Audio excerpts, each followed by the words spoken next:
This is Vyzygoth Raw, and Larry's back with us as we are now doing our 117,000 part of this show. This is going to rival Colvin, which is really, an achievement. I take my hat off to you. But it's funny because you talk about it in the past, and it bleeds somewhat into the present. And it's just as valid now as it was, like 60 years ago. We're seeing the whole picture again, So, and we're going to touch upon that because I think you're going to hit a little bit of past, present, and future. Right. And so we welcome you back and hit it. All right. I was going to start off with talking about the Holy Roman Empire and its significance throughout history briefly, and to give kind of a little synopsis of it, I read a thing from Alex Constantine, who wrote a work called The Spider Web. Anyway, he writes, Baron von Sebottendorf and his Thule Society and Lance von Liebenfels and the Order of the New Templars referred to the First World War as a holy war, revealing the quasi-religious and philosophical motives of their hidden masters. It has been documented that Nazi party leaders Adolf Hitler, Heinrich Himmler, Rudolf Hess, and Hermann Göring were all members of these occult secret societies. The protocols of the learned elders of Zion are proof that a conspiracy of epic proportions was at play behind the broader political scene. The end of the First World War resulted in Kaiser Wilhelm I being banished to Belgium and the removal of the Habsburgs from the throne of the Second Empire. The global hegemony of great king and pope was delayed. The Habsburgs' reluctant abdication was upon the insistence of the Allied nations in their Treaty of Saint-Germain. Incidentally, the Order of Saint-Germain is the French Royal Stuart equivalent of the Habsburgs' Order of Sion, each laying claim to genetic superiority and a kingship of Jerusalem. Such is the secret subtext of European war and politics. The magically relevant regions of Alsace and Lorraine were promptly returned to the Republic of France through the Treaty of Versailles, which not so much infuriated a young Hitler as his aristocratic hidden masters behind the curtain. While their agenda had brutally backfired, the Great White Brotherhood were by no means beaten, and a simple reversal of the truth, a common propaganda technique, would lead them even closer to their goal and introduce the world to perhaps their greatest spin doctor, talking about Hitler. In his popular book, Mein Kampf, Adolf Hitler conveniently used the protocols of the Elders of Zion to deceptively, quote, prove that a global conspiracy was afoot, but led by the League of Jewish Rabbis. This stirred massive anti-Semitism that ultimately justified the Holocaust to the German people. Following the widespread distribution of the protocols by the Thule Society and Hitler's protege Alfred Rosenberg, it was the added Jewish elements that were seized upon by Hitler's Mein Kampf and Henry Ford's The International Jew. Conveniently, both of these fervently anti-Semitic works chose to ignore the Rosicrucian references of the protocols and the fact that the return of the king agenda is not traditionally Jewish or a historical goal of Jewish Zionism, but the secret goal of the Catholic Rosicrucian Grail elites. Perhaps the popularization of the altered protocols was an attempt at damage control and a pointing of the finger away from the true authors as their actual neo-feudalistic agenda was becoming known by political and occult scholars, or something even more nefarious. It is hardly credible that the baddies would reveal their fell purposes so blatantly, commented Foucault's Pendulum author Umberto Eco on the current recycling of the protocols within popular culture and the disturbing rise of, quote, crude forms of racism of the neo-Celtic kind. And yet the use of the protocols was the primary justification for the Holocaust and the attempted annihilation of the Jews, who are regarded as a historical, quote, perfidious enemy of both Jesuit and Rosicrucian elites. What a surprise. Yeah.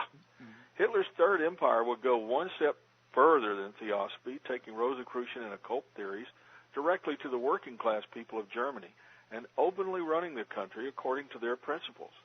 Their use of Rosicrucian symbolism, the swastika, the Nuremberg rallies and rituals, and inner occult orders within Hitler's SS, who, like the Knights of Malta and Dragon Court, insisted upon a long heritage of pure Aryan blood before initiation. clearly illustrates how linked National Socialism was with the secret agenda and beliefs of the power elite. It is clear that the Nazi movement was a new approach to feudalism by the same aristocratic ruling powers. Realizing that some sense of revolution must be fulfilled in the ordinary working classes, Nazism gave the impression of revolution, but in fact, the restoration of the feudal overlords of the Holy Roman Empire and the beginning of National Socialist deception. In 1939, Hermann Rauschning wrote this about Hitler in a book called Hitler Speaks. He quoted him, "What will the social order of the future be like? Comrade, I will tell you. There will be a class of overlords, after them the rank and file of the party members in hierarchical order, and then the great mass of anonymous followers, servants, and workers in perpetuity, and beneath them again all the conquered foreign races and modern slaves. And over and above all these will reign a new and exalted nobility of whom I cannot speak. But of all these plans, the militant members will know nothing. The new man is living amongst us now. He is here. Isn't that enough for you? I will tell you a secret. I've seen the new man. He is intrepid and cruel. I was afraid of him." Well, anybody that would make Hitler afraid sounds like got my vote. Bad guy. I heard that. And it goes on, again, these same secret societies are revealing the inner secrets of their inverted belief system in the hope of converting new followers in key positions of influence. Their philosophers continue to seduce the highest level of the military, politics, and business and reach out to the public through books, lectures, and the Internet. While the economic and political power of 21st century synarchy spin doctors, such as Sir Lawrence Gardner and Prince Nicholas de Vere, is narrow, their esteemed position and knowledge within occult circles will almost certainly reach many with genuine clout, namely high-level Freemasons and Rosicrucians within the corporate military-industrial complex. While most of the world naively believes democracy has truly replaced feudalism, the concentration of wealth in the hands of the few, with the majority ownership of stocks, bonds, and real estate, and even the 2000 presidential election, proves the contrary. The richest 254 people in the world own more wealth than 47% of the global population. Right-wing conspiracy theorists mistakenly believe the goal of secret societies is a one-world utopia or global socialist state, but this couldn't be further from the truth. Synarchy's global village will be ruled by the, quote, dark lords from their castles of darkness, reigning supreme, uncontested, and as the past has shown, plotting to starve the poor to feed the rich, while a divided middle class competes for the scraps. A historical, socio-political model that is the norm in most developing countries. Undemocratic and inaccessible political and economic organizations, whether ultra-conservative think tanks or globalization commissions, ultimately harness the methods of fascism and are the enemies of a truly democratic and open world unity or global village. And finally, he said, the spider's web of cause and effect of safeguarding interest, wealth, resources, and position, and the seeking of supreme and ultimate power, economic, political, and magical, ultimately possesses all progressive moves toward global democracy, all progressive moves toward global democracy and freedom, human rights, and social justice, which are perceived as a direct threat to the New World Order historical agenda of the Great White Brotherhood and the reactionary secret church, with all its various denominations, royal courts, orders, and covens, who find unity of purpose and intent through their Aryan white supremacist belief system. As history has proven, the unacceptable face of Western capitalism hides behind a dragon's mask, and the occult conspiracy continues.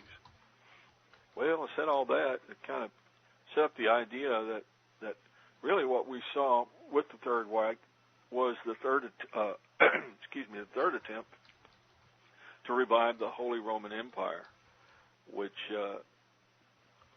we are seeing today, I believe, in the European Union, and it's a great deal of evidence to show that.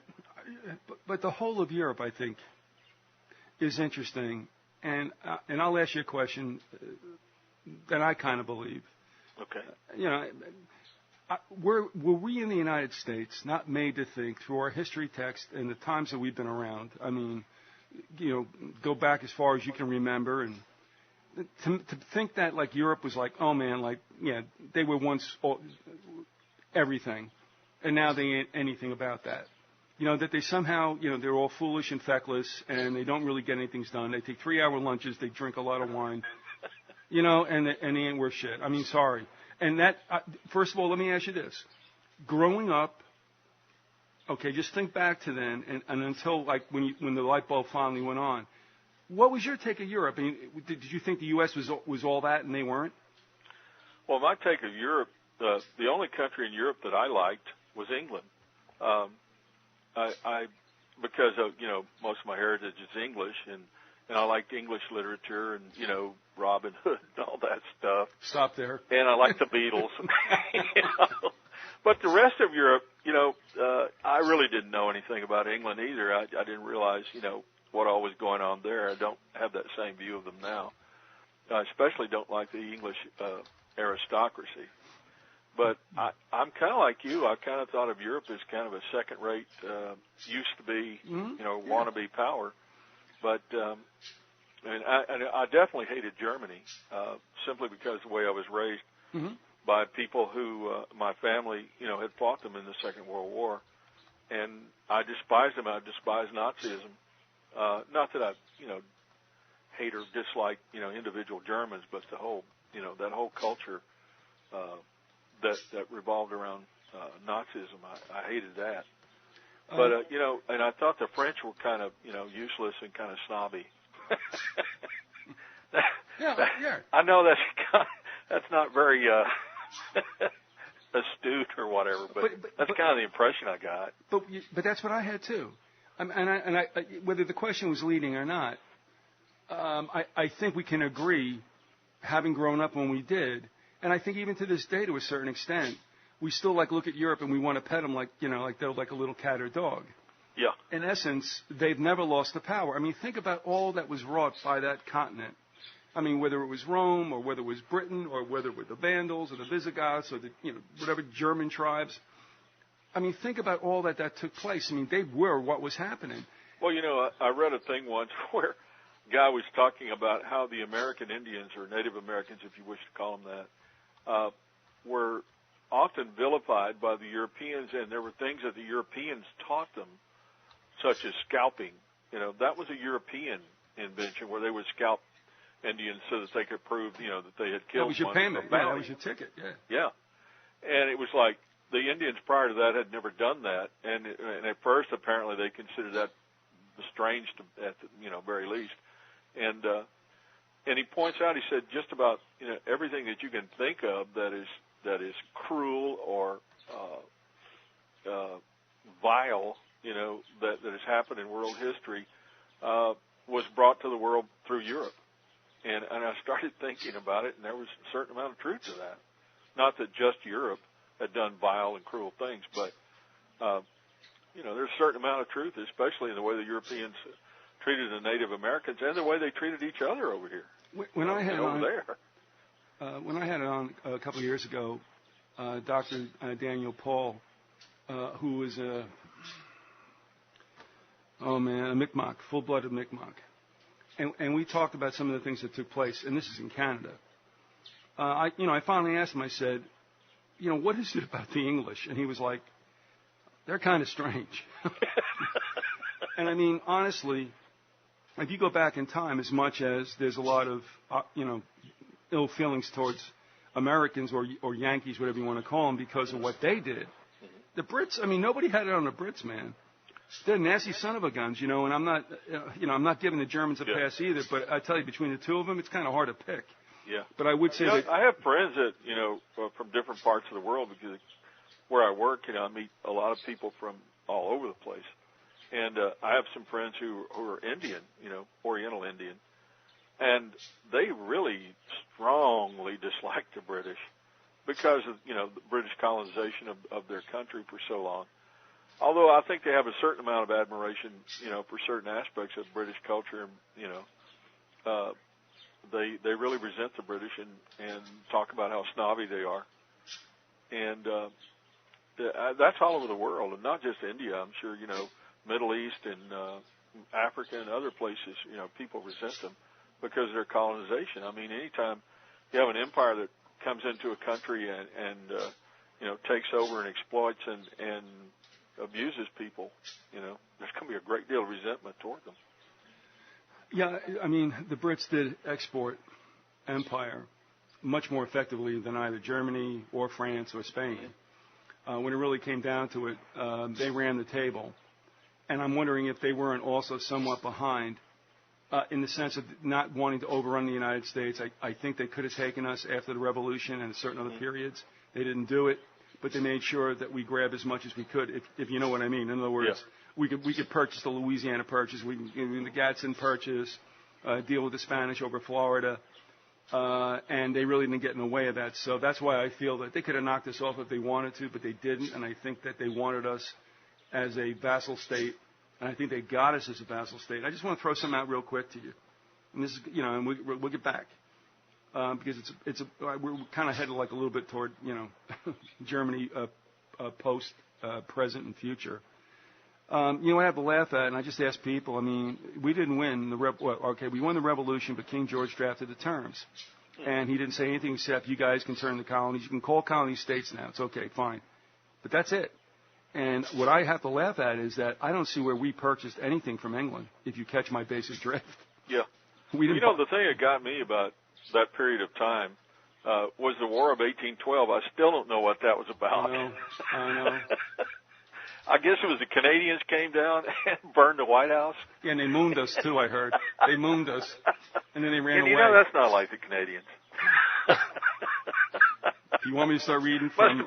They must have been influenced by the British. Go moon those people. Well, I can read from P.J. O'Rourke's Foreigners Around the World again if you want me to. You can if you like. It's okay. I think I left the English out of that one. Yeah. All right. There was one. I remember that series, and I really got a big laugh about the English. There was one comment that these are people who could conquer half the world, but couldn't figure out central heating. You remember that? Yeah.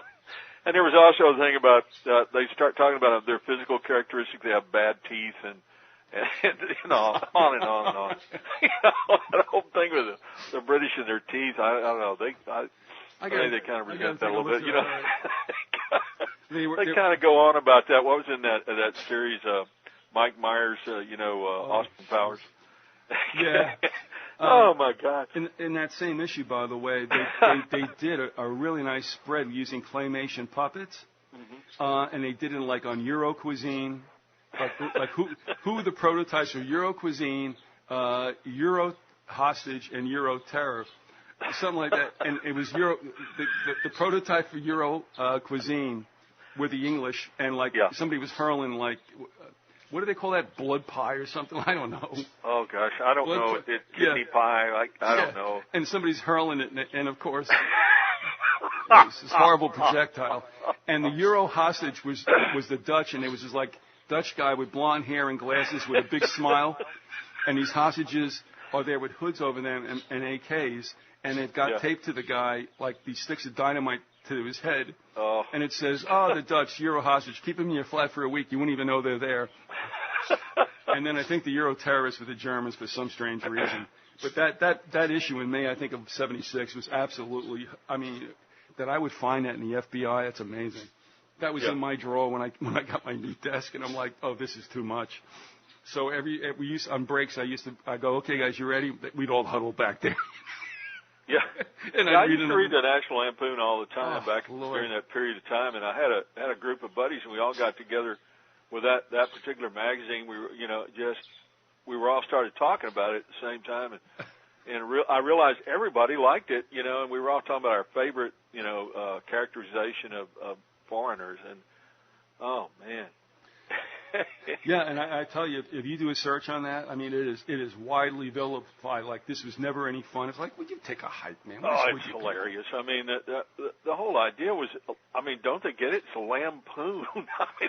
Right. No, they don't. I mean, it's okay. Don't say anything bad about anybody unless... There's no sense of humor about anything. It was like, come on, you know? Just don't attack the Italians, because a guy will show up at your door, a couple of guys. Forget about it. Actually, a couple of guys. You know, okay, I'm going to make a statement here. This is an exclusive, and it's going to happen during your audio right now. Okay. Michelle Bachmann wins the Iowa straw poll. That's wonderful. Well, yeah, I mean, yeah, you win a straw poll in a state that's got more cows than people. Great.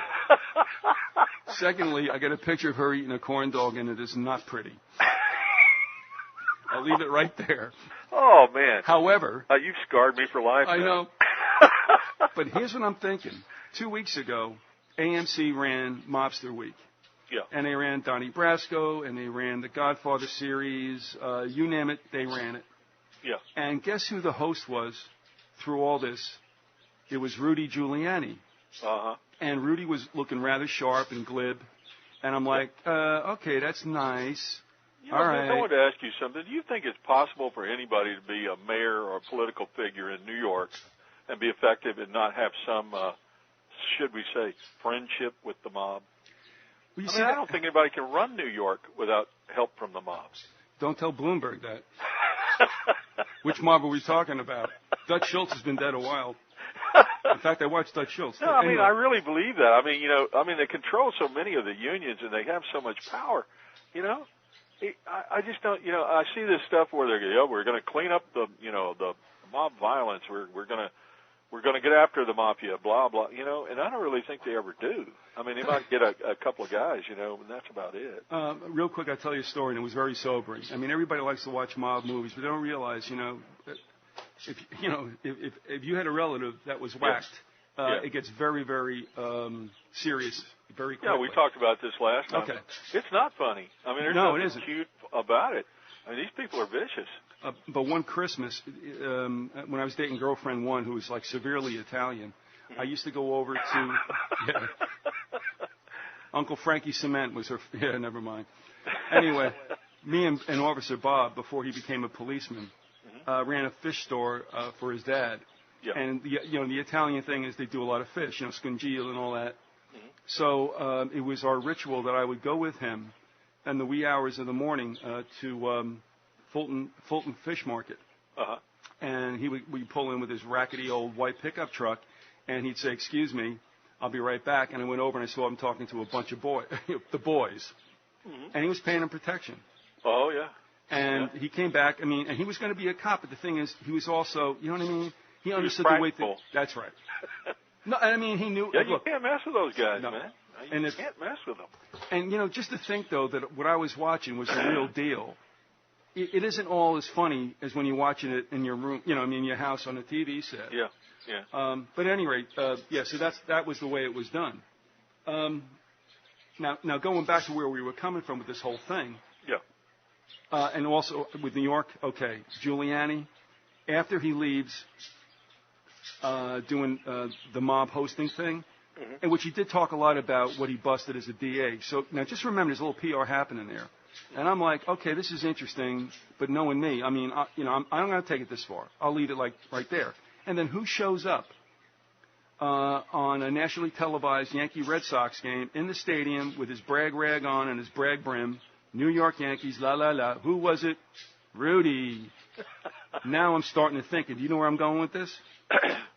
We're headed for 9/11. Yeah. Who was mayor at that time? Oh, Rudy. Yeah. You're going to see his mug a lot. Well, what I'm saying is that boy comes out in February or March, and I'm wondering now if we're not looking at the next president. Michelle Bachmann and all these other people. This happens time and again. When do people not get it? Whenever early horses come out, they never finish. She's talking horse, that's all. Yeah. That's all she is. What knockers? Anyway, so that's where that's all going, and this is all crazy. Now, getting back to Europe. Yeah. Before, and I'm so good at leading you down dead ends. Yeah, I know. It's okay. Yeah, but you like it, Had though. a few laughs there. Yeah, well, you like to kick the can too, so. Yeah, it's okay. It's not a problem. I mean, it's just, trying to put out information. That's all this is. But with Europe, what I'm starting to see now, and I guess it's because I'm wearing those lenses. Yeah. So I'm not assuming that everybody else is, nor that I'm right. But I'm getting a feeling now that you're starting to see us, as Robinson Jefferson would say, take our turn on the wheel, and our slope is headed downward. And definitely. And I'm looking at Europe, and somehow Europe, I mean, they got banking problems. We're going to see how that thing gets taken care of. That's going to be real interesting. Well, it's going to get taken care of because the Germans are going to basically dominate the currency. I mean, it's all going to become a euro currency for real. There's going to be a united Europe. There's not going to be individual sovereignty. The countries of Southern Europe are going down. We talked about that last week. And if they do go down, I think that's a fast track to being amalgamated. What's the best way to get a union formed? Well, get in trouble financially. And even Liam was saying this, I would say now it's come to years ago. He's going, the way they're going to get recalcitrants into the European Union is they're going to just kick them in the knees financially and say, okay, when you had enough, come on in. Yeah. And so now you're looking at, Greece. I love Greece. I mean, every summer they do this anyway. So, yeah. It's like a rite of Bacchanalia. Well, I've got something right here about this. Go ahead. Last week I read an article from Ben named Osborne about the euro and the euro crisis and what's happened there. And got some comments here. Osborne explained their economic sovereignty. This is Southern Europe. Their economic sovereignty has been obliterated. They face a future as vassal states, or you could say slave states. That's my comment. Their role reduced to the one enjoyed by the European colonies of the 19th and early 20th centuries. They will provide cheap labor, raw materials, agricultural produce, and a ready market for the manufactured goods and services provided by the far more productive and efficient Northern Europeans. Read German. Germany is now telling these countries how to run their business. This is from an article called World's Greatest Danger, Germany Domineers Over Europe Again. It's Gerald Fleury. Germany is now telling these countries how to run their business. These countries are not democratic anymore. Germany is calling the shots. This is from Stratfor, which is a think tank that does a lot of work on Europe, European Union, etc. It is important to understand that the crisis is not fundamentally about Greece or even about the indebtedness of the entire currency bloc, wrote Marko Papic. The real crisis is the more fundamental question of how the European continent is to be ruled in the 21st century. How true that is, and it's become clear that it's going to be Germany. And again, he says, for all practical purposes, the next chapter of history is now open in Europe, wrote Peter Zahan and Marko Papic for Stratfor on July 26. Regardless of intentions, Germany has just experienced an important development in its ability to influence fellow EU member states, particularly those experiencing financial troubles. It can now easily usurp huge amounts of national sovereignty. Rather than constraining Germany's geopolitical potential, the European Union now enhances it. Germany is on the verge of once again becoming a great power. Germany's reemergence does force a radical rethinking of the European and Eurasian architectures. And let's see. This is from a blog, a guy who's the probably most influential independent political blog over in the United Kingdom, and the guy goes by the pseudonym of Archbishop Cranmer. But anyway, it makes a lot of good sense of some of the things he says. It was always obvious to anyone with an ounce of discernment that a single currency would fail in the absence of political union. So that currency is on the verge of failure, and in order to rescue it, Europe is about to have a full political union. Who will lead it? Everyone is looking at Germany in spite of that nation's history. I'm not saying this to condemn the Germans because the prophecies say that God is doing this work through them, but they have a history of starting wars from time again, and prophecy tells us they will do so one more time. When we hear talk of German destiny, we're talking about the self-perceived divine mission to preside over a unified Europe, achievable through a dominating German state. Such a notion of destiny or divine right was also in the mind of Kaiser Wilhelm II when he said, after the elimination of the British and the Jews, the result will be the United States of Europe. The hand of God is creating a new world, a United States of Europe under German leadership.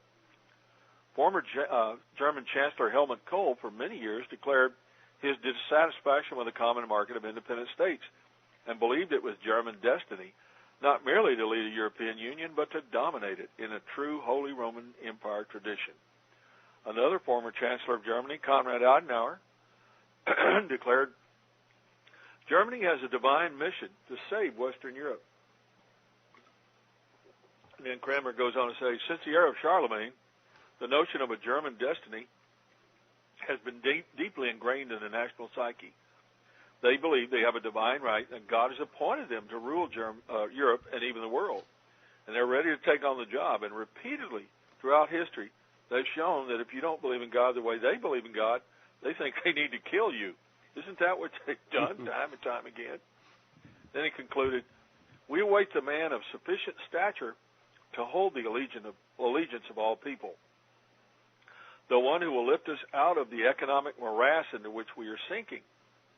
Send us a man, and be he God or the devil, we will receive him. And so the plan will be perfected. So, I mean, that kind of goes along the lines that you were talking about. That's really what's happening, and it's happening before our eyes, and I think a lot of Americans just don't pay much attention to Europe, and I guess don't really care, but it's going to affect us. It's going to have a very heavy effect on us, especially since it looks to me that as if the U.S. dollar is no longer going to be the standard in currency. Oh, yeah. No, Larry, honestly, I mean, when I first got into this conspiracy stuff and started listening to things, I can't remember where I first heard it. I don't know who said it either, but it sounded very practical, and it stuck with me. And that's something I told Pilot Pete a long time ago, and he kind of like scoffed at it. I'm saying, I'm telling you, brother, do not believe we are impregnable. And what I heard was that there would be a goal down the road, which now is kind of, we're down the road now, we're there, and that the United States dollar would be knocked off as the reserve currency, and that there would be, quote, either a basket of currencies or perhaps the euro, which isn't doing all that well either. But anyway. And this may happen. Of course, there are some sites that are predicting, along with some other people, that it'll be OPEC that finally pushes this over the edge, because they're going to turn around and say, okay, we're not doing this anymore. And, of course, that would give us more reason to hate, Arabs, of course, right? Mm-hmm. But, I mean, it might be that. So, but no matter what, the dollar has had a target on it for over 10 years. That's unbeknownst to most Americans who listen to CNBC and MSNBC and all that other crap, Fox Business. But that's where we're headed. And there's a swastika behind it. I mean, clearly. I'm going to tell you something interesting. In the 80s, in the early to mid-80s, and especially living in New York, the New York metropolitan area, we were kind of like supposed to, not like Japanese, because they were buying real estate left and right. And we were supposed to not like, I guess, Jews, because they were in banking. But then come to find out that the heaviest duty bankers were the Germans. Mm-hmm. And they just, we're off hating everybody, and the Germans just doing what the Germans do. Well, if I have time in this episode, I'm going to talk about the flight capital program that Bormann and the Nazis took at the end of World War II. The Nazis never died. Anybody who thinks they did is just ignorant of the facts. And there's been quite a concerted effort to keep us ignorant of those facts. But, some of that stuff has trickled out. In particular, there was a great book called Martin Bormann, Nazi in Exile, which was written by a man named Paul Manning. I think I've used Manning's work before in the series.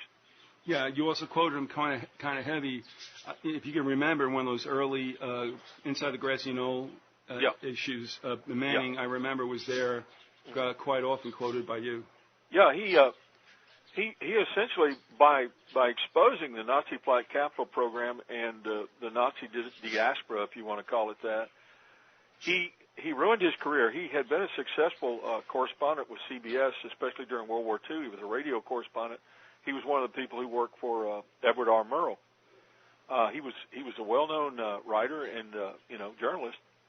And when he got on this thing about the Nazis in the Nazi flight capital, and started talking about how there was an underground Reich, and showed how all the really, when we talk about Nazis, we're not just talking about Germans.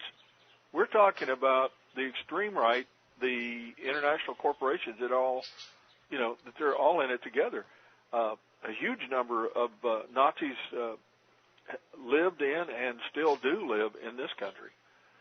And, they were part and parcel of the old Third Reich, and they're the people that are going to push forward the Fourth Reich. All right. And it's pretty scary stuff, but it's there. And this Fourth Reich is going to be the revival of the Holy Roman Empire. Mm. I'm going to say this for later because I know you got places you want to go, and I don't know where this fits in. Sure. But that I would ask at the end is not going to be a problem. And if you can hear, the birds are plotting to overtake me here. They usually don't get fired up when I'm talking. No, they don't. But the thing is that I have the slats of the Venetian blinds horizontal, and they go in there and they kind of like hunker over me like buzzards.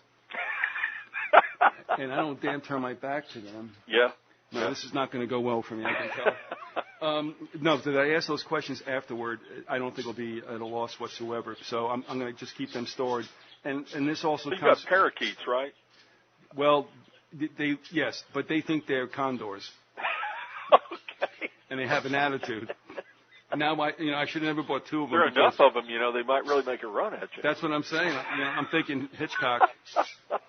I should have never gotten two of them because they can spy. Can you see the headlines the next day? Man attacked by brutally assaulted by savage parakeets, and they're on the loose.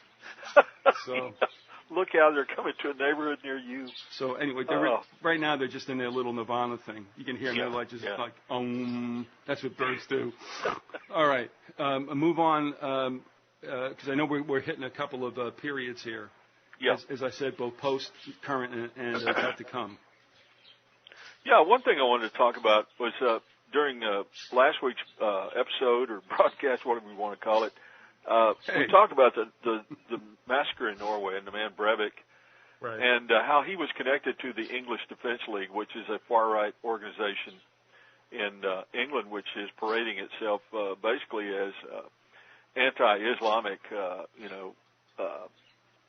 when in reality, you really start getting down to it, this is a fascist group, and they have all the earmarks of the old essay in the Nazi days of the brown shirts or the black shirts of of Mussolini's fascist era. The reason I say that is these guys go out in the street and stir it up with their enemies, they are definitely into going into and beating up or hassling the Muslims there in Great Britain. And the scary part about these guys is they haven't been around very long, but they are starting to link up with our esteemed right-wing Tea Party here in the United States. And I have a article from The Guardian in the UK about them and about that contact. The English Defense League, a far-right grouping aimed at combating the Islamification of British cities, has developed strong links with the American Tea Party movement. An observer investigation has established that the EDL has made contact with anti-jihad groups within the Tea Party organization and has invited a senior U.S. rabbi and Tea Party activist to London this month. This is back in October of last year. Rabbi Nachum Shiprin, a regular speaker at Tea Party conventions, will speak about Sharia law and also discuss funding issues. The League has also developed links with Pamela Geller, who was influential in the protest against plans to build an Islamic cultural center near Ground Zero. Geller, darling of the Tea Party's growing anti-Islamic wing, is advocating an alliance with the EDL, the executive director of the Stop Islamism of America organization. She recently met EDL leaders in New York and has defended the group's actions despite a recent violent march in Bradford. Geller, who denies being anti-Muslim, said in one of her blogs, "I share the EDL's goals. We need to encourage rational, reasonable groups that oppose the Islamization of the West, and also groups that go out and bust heads." I just kind of added that. Dennis Burghardt, Vice President of the Kansas-based Institute for Research and Education on Human Rights, said, "Geller is acting as the bridge between the EDL and the Tea Party. She plays an important role in bringing Islamophobia into the Tea Party. Her stature has increased substantially inside the Tea Party ranks after the Ground Zero Mosque controversy. She's gained a lot of credibility with that stuff." Well, you know, that whole Ground Zero Mosque thing, to me, was a well-coordinated playing both sides against the middle. You got a man, I forget his name, but the prime mover behind putting that mosque in was affiliated with the Muslim Brotherhood. Well, you get him doing that, and then on the other side, you get the Tea Party people going out to protest it, and you just kind of raise hell and create a lot of tension and discord within society, and kind of build up a hatred and for a particular scapegoat that is becoming an important scapegoat. But let me ask you this: do you think that this is all contrived? Oh yeah. Okay.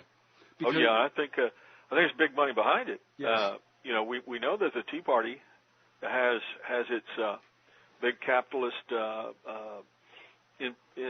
influence. That a lot of money has come from the Koch brothers or Koch brothers, and we know that they're behind that. And I also believe that the Tea Party, it's in its early stages now, but I think the Tea Party will be eventually a fascist party that will pretty much dominate the Republican Party, and maybe the Republican Party will just kind of be absorbed into it. Jeez, wouldn't surprise me a bit. But it's going to be so weird because there's so many soccer moms in that, you know. Deutschland. Yeah. No. Yeah.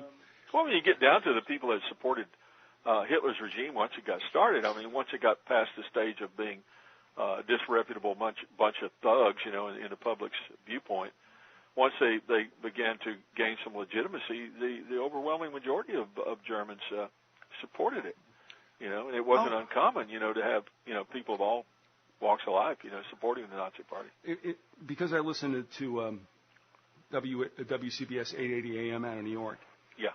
I remember when they went through that whole thing, and that whole thing cycled through, and I don't know how it came out. I think. Do you know how that? Was there a final disposition to that? You know, I really don't know how it all came out. It kind of seemed to die away. I couldn't get any information on it. I kind of looked it up, but couldn't get much on it. And, you know, isn't it interesting? Because isn't that the point sometimes? And that's the old Orwellian news holes things. Yeah. It seemed to me, first of all, that gentleman, whoever he was, that individual, had been looking for a couple of years. Mm-hmm. And I think identifying the property a year ago. It just seemed to me, and Peter King got in on this, who's a representative. I mean, I guess he's a Republican congressman from that area. You know, and they all sort of ripping it left and right. I'm like, look, I mean, if the guy wants to go down there and he has the cash, and the idea was that he was going to build a center that was going to be, you know, for beyond just, it was going to be more than a mosque, Larry, supposedly. Yeah. It was supposed to be. Well, here's what I think it was. It was an attempt to stir up trouble, and it worked.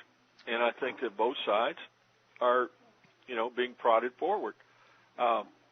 You've got the Muslim. I think the international. If you want to call it the Fourth Reich, Underground Reich, New World Order, whatever you want to call it, I think they're pushing the Muslim Brotherhood, whom they control and is part of their group, along with people like the English Defense League and the Tea Party here in America. They're pushing them forward to stir up the new crusade. And they're playing both sides against the middle. And I think you're going to see this is all leading up to a Third World War, and it's the early drum beats, you know, of a big parade that's leading to a new crusade. Yeah, it seems far afield right now, because there are times when things quiet down and they get in a frenzy again, and of course, as we're looking at another 3 weeks, everything's going to be, you know. With regard to 9/11, for those who think the 19 Arabs did it, it's going to get all worked up again. Mm-hmm. I would only say about as far as the Muslim individual who wanted to do that, it seemed like he had made that known for about a year, and then all of a sudden, when the time was right, whatever that means, it might have been even last September 11th, everybody got all worked up. It's like, well, look, you got the cash, you plunk it down, you get the place. I mean, they're trying to redevelop it. The other thing I would have to say is this: when they criticize the guy for like, well, it's too near ground zero, and I got to say this honestly: if you're downtown, where Manhattan starts to now narrow into a bit of a peninsula, not, if you're downtown, you're near ground zero. It doesn't matter where. If you're on Wall Street, you're near ground zero. I mean, it's a small neighborhood down there, which is why it was always so. I was surprised. I've been to New York a couple of times, and most of that was spent in Manhattan, and I was kind of surprised at how small Manhattan really is. No, it's true. I mean, you can walk from the Hudson to the East River easily. I had always, perceived it to be, this huge area, because I think of New York with such a huge population, and, just the whole New York thing, you would think it's an enormous area, and it's not. No, it's really not. Because, I mean, it's funny, because when you talk about New York, people think mostly about Manhattan, right. which is the island. There's no two ways about it. But the 8 million people are off on Staten Island. Mm-hmm. They're on the western end of Long Island. And then you got the Bronx, which is on the mainland. So, I mean, you've got 5 separate entities that constitute New York City. And I forget where Brooklyn is. It's somewhere there. No, Brooklyn and Queens are on Brooklyn and Queens. Long Island. Yeah. They're on the western edge of Long Island. The Bronx is, like I said, in the mainland because you got, well, we don't have to go through that. But anyway, and Staten Island, God knows why anybody wants that. And actually, honestly, that should be for all you folks in Staten Island, please. I tell you what, you take a look at the boundary lines. New Jersey got screwed. Yeah. I'm sorry. The Statue of Liberty is in New Jersey. And I'm offended by the fact that her armpit always faced us. Yeah. It was... It's not right. I won't go into that. Yeah, she shaved. And I need to point out that the city in Italy that my son was talking about was not Venice. I'm sorry. It was Naples. And he likened Naples to what? Go ahead. And he said that Naples, when they pulled in, that there was so much crud in the water, plastic bags and toilets and things like that floating around the water. Right. He said it reminded him of New Jersey, the Jersey Shore. I'm sorry. Okay, I'll stop now. Yeah, no, that's okay. It hurt. No, it hurt. It did. I mean, look, it was the story, and it's funny because I'm here in Pasco County, Florida. Yeah. And when they whack somebody in Tampa, the body winds up in one of the orange groves here. Well, that's nice. Well, I tell you what, somebody ran a story back around 1995 or 6. And all the unsolved murders, there were like 30 of them in Pasco County. That didn't mean that the individual was killed there. Yeah. But they would. I mean, we all know. You whack them in Tampa, like you see in Goodfellas. Yeah. You bring them up to an orange grove, bang, it's there. And that was the situation. Well, the same was in New Jersey. You kill them in New York and you dump them off in Bayonne. What's the problem? And if you remember The Godfather, when Clemenza... That's where they dump all the garbage, too, from New York, isn't it, over in a certain area of Jersey? Yeah, but I think... I mean, it really... No, but you know... I'm not trying to be nasty. I mean, I really think that's what the deal is. Honestly, it may have been there, too, but Staten Island was a big deal. And then you had the scows that went out to the Atlantic and nicely dumped it. Yeah. But there was one year in particular where this got really nasty. Somebody illegally dumped a lot of medical refuse, and it floated to the beaches in New Jersey. Oh, not good. And syringes. I mean, like, whoa. Yeah, they were. I mean, some people got stuck. Bit of a biohazard. Yes, without a doubt. And I mean, that's nasty business. But yeah. But I mean, if you remember in Godfather when Clemenza they want to kill Paulie. Yeah. They drive to New Jersey. Yeah. All those reeds that you saw them in, that's what happens. You drive to Jersey, bada boom, it's over with, and you're back with the cannolis. It's okay. So no, everybody likes to pop off about knowing mob members and stuff. Right. And that's fine, but when it hits the fan, those people claim they never said so. Look, we knew they were around, especially labor unions. And that's why I had to laugh because I mean, how can the mafia infiltrate labor unions when you can't find a labor union anymore? Well, that's true too. The only ones that are still operational, they're few and far between. I know that the mob obviously, ran the dock unions, stevedores in New York. Yep. And I guess they probably still do. Garbage men and so forth and so on. Yes, On the Waterfront was all about that. Mm-hmm. And surprisingly, it was written by a Jesuit out of Fordham. Didn't know that. Good job done. I mean, even the priest there was, Carl Malden's character but the Jesuits also are very socially activist. And so that's, I can understand that. But you know what? They shot that in Jersey for New York. That was all shot in Hoboken. And we used to be able to go down to those sites, until recently, until the last 10 years or so.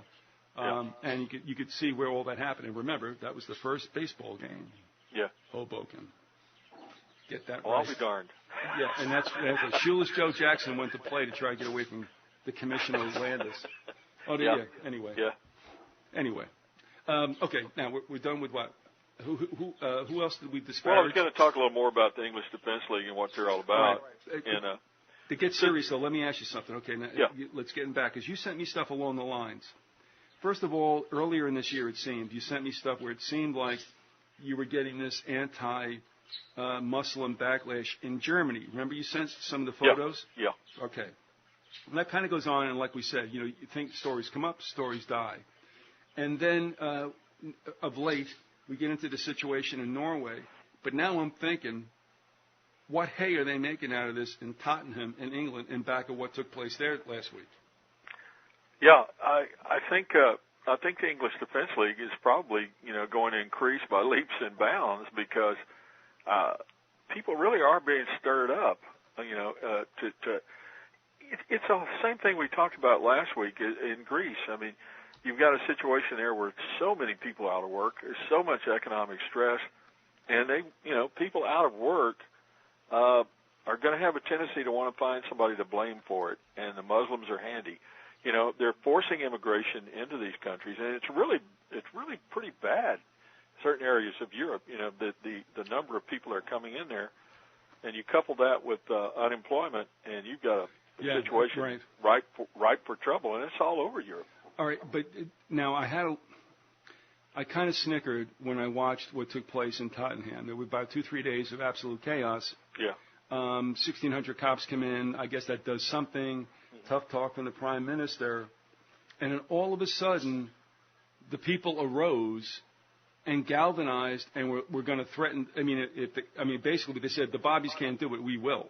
Mm-hmm. And I'm like, how did you guys, now here's where I'm going with this. How did you guys do that so quickly? Larry, look. Because they have some very well-organized right-wing groups over there, and the EDL is one of them. All right, now we've not heard that associated. We probably will never hear that connection made in mainstream news. Mm-hmm. But I thought it was interesting that after being supposedly on the run and their asses kicked, the homeowners, the shop owners all decided to turn around now.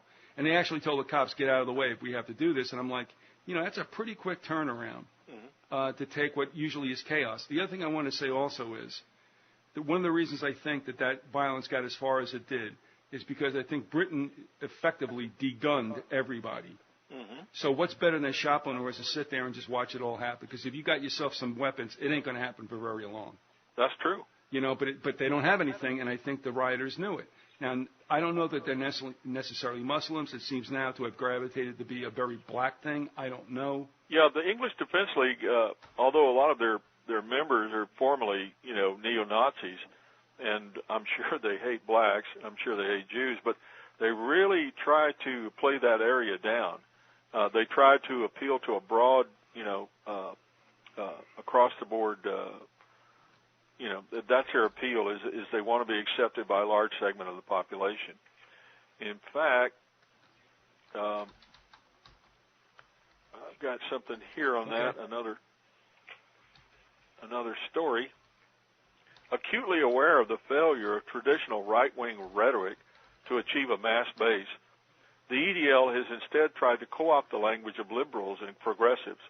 On its website, it states the organization is a grassroots social movement who represent every walk of life, every race, every creed, and every color. They've even adopted the language of anti-fascist groups using slogans such as black and white unite, and calling opponents such as the UAF fascist for their opposition to free speech and democracy. The clear split between the traditional far-right groups and the EDL is in its approach to Israel. Far from openly embracing the anti-Semitism and Zionist conspiracies of neo-Nazi groups, Supporters frequently parade Israeli flags, while the leadership has made Israel's conflict with Islamic terrorism a central part of its political philosophy. The recently formed EDL Jewish Division has protested alongside the Zionist Federation in counter-demonstrations targeting Palestine solidarity activists. However, the Jewish Division remains small, and mainstream Jewish organizations have condemned the group and discouraged Jewish involvement. The Board of Deputies of British Jews described the organization as built on a foundation of Islamophobia and hatred, which we reject entirely. Having seen the EDL in action, journalist Jason Parkinson is convinced that the commitment to Israel and claims of multiculturalism are little more than a convenient front. He said, if it got to the point where they got any more power or control, then you would see the true element come through from the background, which is white, English, 100% Islamophobic, and certainly anti-Semitic. He added, it works to say we're multicultural. We're multicultural. We're not Nazis because we're behind the Jewish state. But why are they behind the Jewish state? Because they blow up Muslims. That's why. The EDL has gone to considerable lengths to distance itself from established far-right movements. Leader Stephen Yaxley Lennon, a.k.a. Tommy Robinson. I saw this guy, Tommy Robinson, on a BBC segment where he was being interviewed by one of the liberals there at the BBC, and the guy comes across as a pretty tough character. He sounds like the typical Cockney that you see in the British movies, but he's pretty sharp cookie, and he looks like the kind of guy who would beat somebody up. Yeah, I mean, I haven't heard that name in a while. It's funny you brought that back, but yeah, I remember he was on the scene, and I just somehow it just seemed to disappear. Yeah. He's referred to members of far-right groups that join EDL demonstrations as fossils of fascism and Neanderthal Hitler worshippers. The leadership has also aggressively denied links to the BNP. However, before Yaxley Lennon became involved in the EDL, he was, like a number of other figures in the organization and many of its supporters, a member of the BNP. And that's a British neo-Nazi party. But well-known neo-Nazis have also been filmed on demonstrations and have been seen talking to organizers. Tom described the EDL's break with traditional far-right politics as repackaged racism. He said, the repackaging has tapped into something. They have seen what the mainstream media is doing in terms of scapegoating Islam, and they have seen where they can gain popular support. The enemy has moved to Muslims rather than black people or Jews. Not that the people aren't anti-Semitic or racist, but they've repackaged themselves, and I think a lot of people have come to organized racism for the first time because of that. The rhetoric of the EDL, now being imitated by the BNP, reflects a wider change in far-right politics and organization. From Geert Wilders to the Tea Party, the new right represents itself as a defender of liberal principles, freedom, democracy, and even tolerance. But the thread that binds them to the Nazis and the KKK lies in the idea that there remains the need to protect us from them. In Western European liberal democracies, the historic targets of far-right movements, Jews and blacks, are no longer so easily demonized in the popular imagination. Instead, an image of barbarian Muslim hordes is conjured up in their place. Playing on widespread fears of uncontrolled immigration and mistrust of Muslims following 9/11, these far-right groups, whether violent like the EDL or political like Geert Wilders, have created a new enemy within to threaten our way of life. I thought that was a pretty good article. It's written by a guy named James Bargent and in a magazine called Toward Freedom. What was that first word? It's Toward Freedom. Oh, Toward Freedom. Okay, yeah, I got you. Toward Freedom, 2 words. Yeah, well, I mean, you speak Texas, so I sometimes it's a little rough there. Speak it real well if you ever need any translations. No thanks, Sue. Oh, terrible Texas trucker. But now, here's what I'm thinking. It's okay to be bashing Islam, but do these people necessarily want to bash Jews?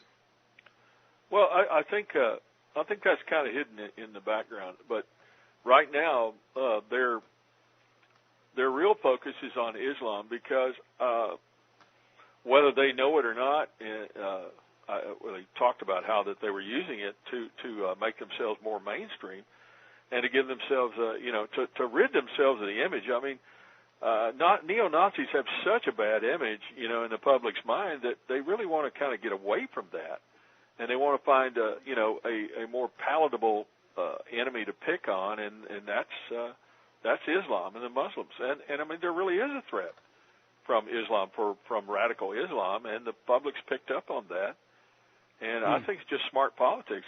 It's the enemy of my enemy is my friend. So since Israel, like I said, since they're blowing up Muslims from time to time, Israel's fighting them, it gives them a way to become in league with them. But I think the whole idea behind it is that the New World Order is using this to create a new crusade. I mean, the EDL even runs around with a Crusader cross as one of their main symbols. It's they have a flag that is the old a cross of St. George, the red cross, and they even put a what do you call it, Star of David. They even stick that in one corner, and they put the Stars and Stripes of the United States in another. So it's kind of like, we're with you all the way, let's kick those Muslims' butts, and it's spooky stuff. I just wonder how this translates with the Tea Party, which is, and this is not a big surprise to us, and you know this. Yeah. I mean, you'll start with, the right wing somehow is always associated with Christianity. And I think I understand that. I don't know. A perversion of exactly. I mean, the Klan, the thing that used to really bother me about the Klan, I grew up, in Texas, obviously, and knew about the Klan quite a bit. In fact, I knew a couple of people that were in it, and not friends of mine. But what got me about them is they would always run around parading themselves or masking themselves as Christians. And the first thing they do when they have one of their rallies, or the last thing they do, I should say, is to burn a cross. So you're desecrating a cross, and you're claiming to be Christians, and yet you're preaching hatred and violence toward your fellow man. I don't know. That just doesn't jive with my idea of what Christianity is. No, and I mean the whole violence thing doesn't work. I mean, as far as how it fits into what Christ left us with, but of course that seems not to care.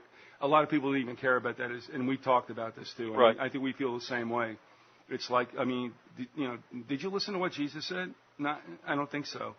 And this wanting to grab back into the Old Testament times, where violence, of course, call it whatever you want. But I mean, and I make fun of this, but it's like, Jesus did not say to go smite anybody because they've been stiff-necked and wicked for 500 years, and they just go kill. I mean, that's not happening anymore. But that's what I think we're seeing. Right. Now I understand. Now here's the thing that's interesting, okay? And I just called this up. The Collins brothers jumped me because they said this was racist, and I'm like, okay, it may be racist, but why did this guy write this, and what did he know? And I refer to the camp of the saints. Do you remember that? Yes, sir. You were talking about it last time too. All right, and it still sticks with me because I'm saying, and I'm looking up to see who Ray Spell is. I mean, where did he go to school? And I mean, I don't know if he was set up for that or whatever. It may have been a situation where he just happened to see what was happening and realized that it was going to be a problem down the line. Maybe he extrapolated, from what was happening in the 70s and could see that there would be a conflict. And, if I thought there was going to be massive immigration into my country, I could see maybe a social conflict in the future. And since I live in Texas, where, I mean, every day I am in contact with people that I know are illegal aliens, I mean, there are a ton of them here, bub. I don't know about Florida.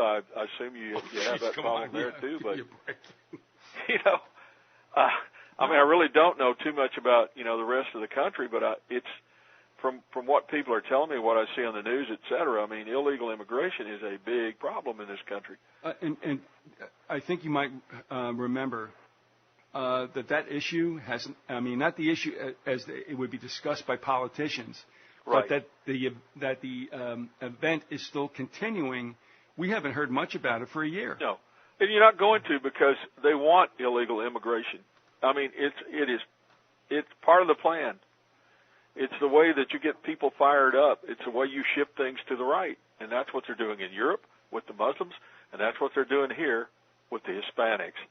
And I'll guarantee you that whole Tea Party thing with immigration just isn't about Muslims, and it isn't about Islamification, although that's part of it.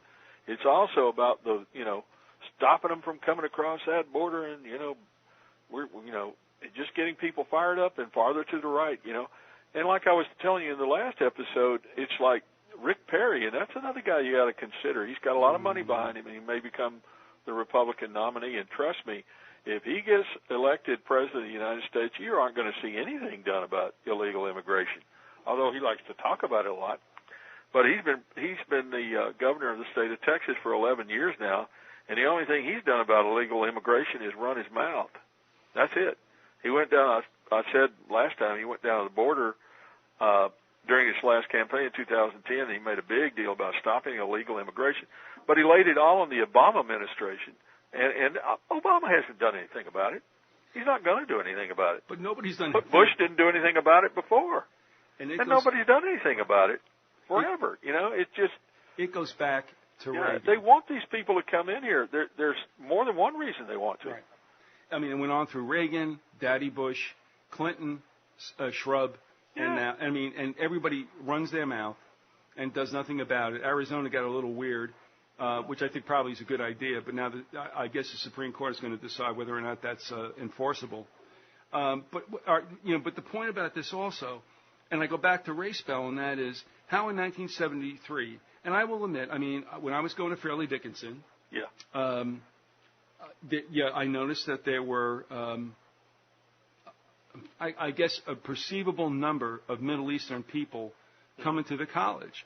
And, what do I care? I don't know. We've had Israelis forever, and all of a sudden now Iranians are coming in, and I happen to befriend one who was on the soccer team because I was playing baseball. We had, we were just friends. But then it continued. But for Ray Spell to write that historically traditional Western Anglo-productive countries would be overrun by third worlders is interesting because it would seem to me. And it's being allowed to happen on purpose. But, did he know something? And here's the other thing, and I got to tell you. He was Catholic school trained. And the Wikipedia, which is as vanilla as it gets, at least says this: his unconventional utopias, which I think you would call dystopias, which bear the stamp of his traditional Catholicism, were regarded as controversial already in the 1950s. Mm-hmm. And then he talked about the Camp of the Saints.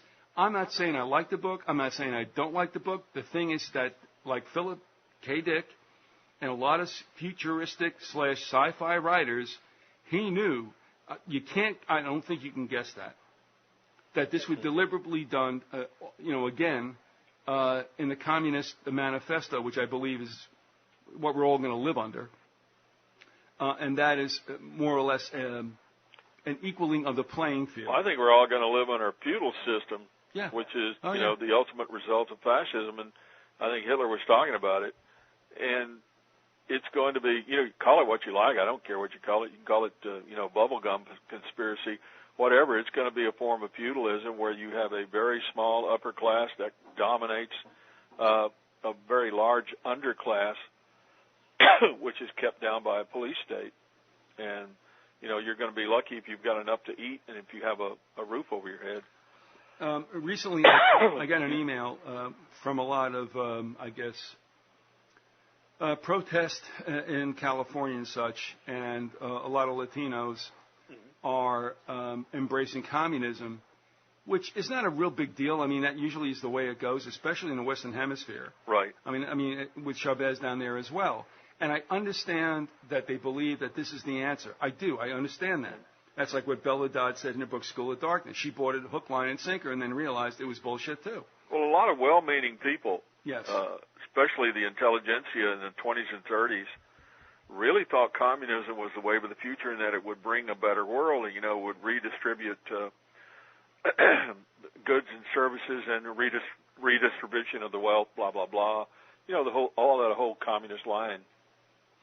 What they didn't realize was it's just another form of collectivism, and it was a totalitarian system. Exactly. Especially as it was worked out in the Soviet Union. And Stalin was every bit as vicious a dictator as Hitler. And they all called in fact, he killed more people than Hitler did. The difference being that he killed mostly Russians, whereas Hitler killed mostly other people, especially if you consider the Jews other people and the Germans did. And of course, Stalin, had huge numbers of purges and put huge numbers of people into concentration camps and work camps. I mean, that's all. Most people know that is historically correct. But I mean, I'm always amazed at that too. That he would just go ahead and eliminate a really considerable portion of his people. I mean, I'm sure that he knew that they would grow back again. I mean, it just happens. But well, he really didn't care. The whole idea was to create this terror. It's all about terrorism, and I mean, the Bolsheviks were big on it. Now, I read a passage from Hitler about how important terrorism was to him, and the communists knew well that by terrorizing people, by making them wonder, in the middle of the night if the knock on their door wasn't, from some guys in a car that were going to pick them up and take them for a ride to a concentration camp or even kill them. They had this terrific terror that pervaded the Soviet Union long before Nazi Germany became the same way. Just a brief anecdote about this, because people, I think, kind of just don't really internalize what it's like in a regime like that. In high school, there was a young lady who was probably the most stunningly beautiful woman in the school. She also had a great brain, great personality, total package. It was like, I mean, I would tremble to even. Number. I mean, it's like, no, I can't handle that. No. Ceci Rodriguez, great kid, absolutely great woman. So, you leave high school, things happen. Saw Ceci a little bit before all of a sudden she's gone. She married some Politico, I think in Argentina. And he was not on the right side of the tracks. Uh-oh. And, stories come back that she lived under a reign of terror. Well, anyway, she resurfaced maybe 10 years later, gaunt, looking 40 years older than she was. And, her spirit absolutely crushed, still a good person. But, she said, you don't know what it's like when every night you wonder if there's going to be a knock on the door. Exactly. And, it's the old story. It's funny in a way, Larry. They talk about the Chinese water torture with the drops that hit you in the forehead. Mm-hmm. But the story is, it's not the drops, man. It's the time in between. And it's a psychological element. Yes, it is. That's where the real terror is. It's in your mind. It's not so much what they do to you physically. It's what they do to your mind.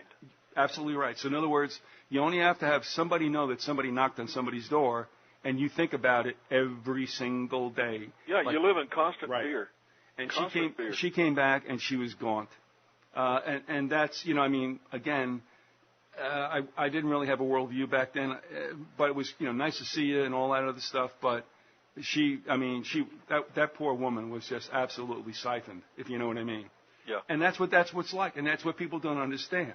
It all starts out well with the security thing, which we're in that stage right now. I think you would admit, Larry. Oh yeah, they're working on us. Yeah. I mean, just the idea of I have honestly, I've not even wanted to fly since 9/11 happened, and I haven't. I mean, I just don't need to. But it's the idea of having to go to an airport and be treated like you're, some kind of a security threat, when all you want to do is just get on a plane and, and go to Dallas or whatever. It's just amazing to me. The thing is, too, I'm sorry, but, could they get, there's some good people in TSA, and we know that. Yes. There's former law enforcement who are really classy people. But I look at a lot of them at Tampa, and I'm like, where did you get these knuckle draggers out of? Oh, yeah. My God, and here's my point. If you want to go ahead and feel my jewels, then I want it to be a Hooters girl. I'm serious. Look? Well, yeah. If you could have your druthers. But I'm serious. And the women. Yeah, I hear you. And I want Chipperfield guys down there. Ma'am, can I feel? You better believe, honey, you can feel my breasts. And take your time. The whole idea of it is it's so dehumanizing and humiliating to people. And they have just pumped this thing up, and really, I mean, what is that going to do? I mean, it does nothing. I've seen stories where some elderly woman, was brisk at the airport, and it's like, do you really think that this elderly lady has got a gun or a bomb, and is some kind of a threat to, it's just absurd. All right, get ready for this one. Now they're accusing Islam women to have implants in their implants. Oh, Lord. Okay, so what do we do now? I mean, it gets to a point, doesn't it? I mean, It's almost like some kind of crazy lampoon movie that we would say, oh, that's too stupid to be real. Well, oh, really? It does two things. It ratchets up the fear, and it also encourages or discourages people from traveling. And that's one thing fascism was big on, is big on. They don't want you traveling around. No. They want to discourage you. They want to be able to it. control you. Right. They want you in the grid, and they want to know where you are at all times. And they want to know what you're doing at all times. And and Facebook, make sure that you get a Facebook page so that you can have social media, which allows people to spy upon you anytime they like. That thing it's so obvious to me.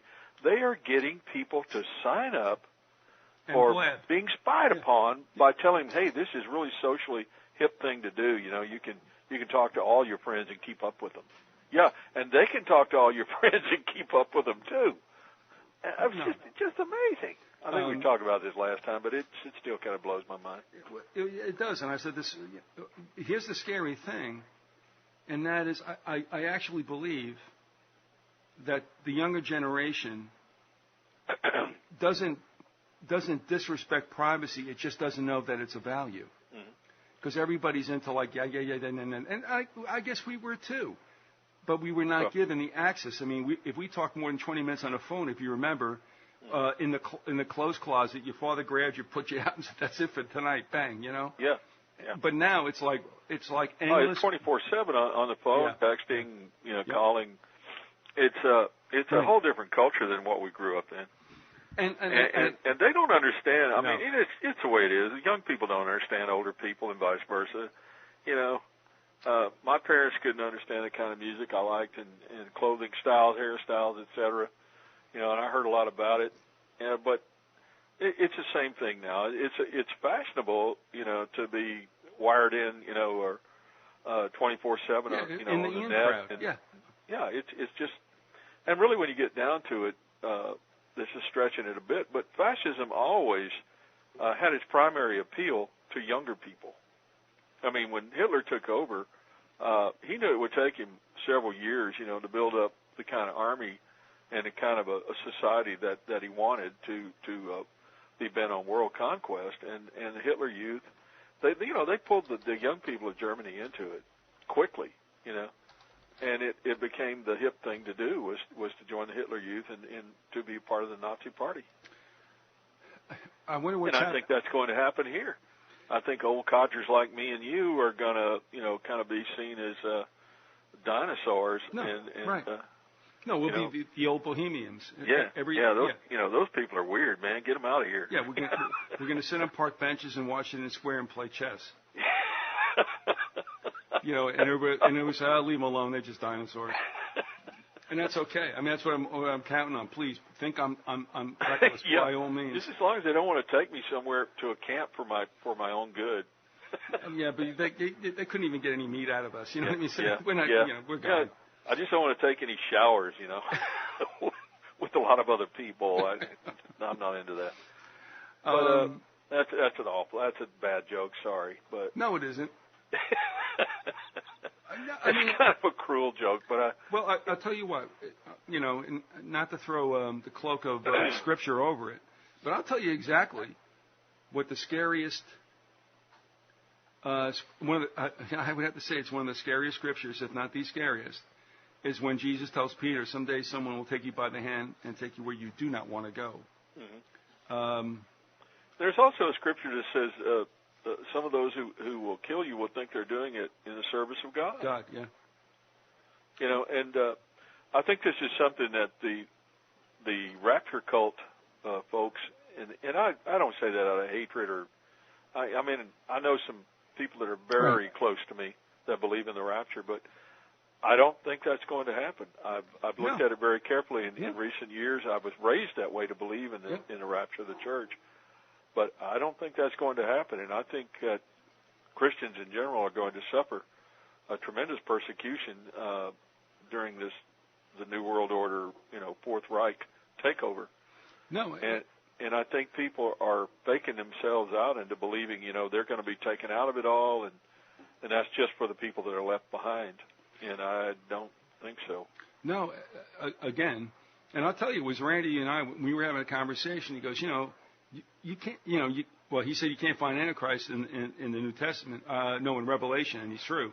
It's true. It's in the New Testament, but not in Revelation. Not in Revelation. But it doesn't need to be. I mean, you get the point. No, and it's going to be somebody who pops on the stage. No two ways about it. But Randy also had said, we were talking, and he goes, the only thing I ever found, because, look, whatever, kudos for him for the work he did. And he was saying, he's going, look, what was he saying? Excuse me. He goes, there is no rapture, but he goes, there is a taking away, but the only one I can find is when those are taken up to meet Jesus when he returns. Mm-hmm. Well, I'm okay with that. Have you thought about that? That seems to be pretty logical. That's a post-tribulation, and they've got people with their categories that they call it: pre-tribulation, mid-tribulation, and post. And I think I'll have to fit into the post-tribulation group. And there is I wouldn't say hatred, but there's a certain amount of animosity between those schools of thought, and people get into very heated arguments about it all. And I think people have been led. I feel a need to speak about this, but I haven't really studied it thoroughly. But I know that there was a movement back in the 19th century to build up the idea of the rapture, and it was false doctrine from a woman, MacDonald, yeah, out of Scotland. Right. There you go. Thank you. And Gordon will point out that was Jesuit backed. Right. I have read that before. Okay. I have read that before. In fact, the guy made a pretty good case for that. In fact, I'm going to say this now, and I guess I'm not supposed to name names because the parties did what they did just in privacy and to help me. Mm-hmm. I received a King James Version Bible from someone, mm-hmm, and that was really neat. Nice. And because I'll stand on that. I'm not moving from that. But the problem is, and I've had this even in my own familial circle, it's like I have no currency. I have really very little legitimacy outside my wife and myself. Mm-hmm. And it's like, look, okay, I'm telling you this. You're looking at me, and I'm saying, there's the Bible right there. Go read it for yourself. But somehow it never happens. Mm-hmm. Whether it's happening in the 501c3 churches, okay. But I'm like, look, the book was written for us to understand. We don't need an intermediary. That was the whole problem in the Catholic Church, if you remember. Right. Here it is. You can read it for yourself. Oh, yeah. The Catholic Church even made it against the law for you to publish the Bible. That's right. And I said, no rapture. Sorry, there's no rapture there. And, look, get mad at me. Do whatever you want to do. Read it.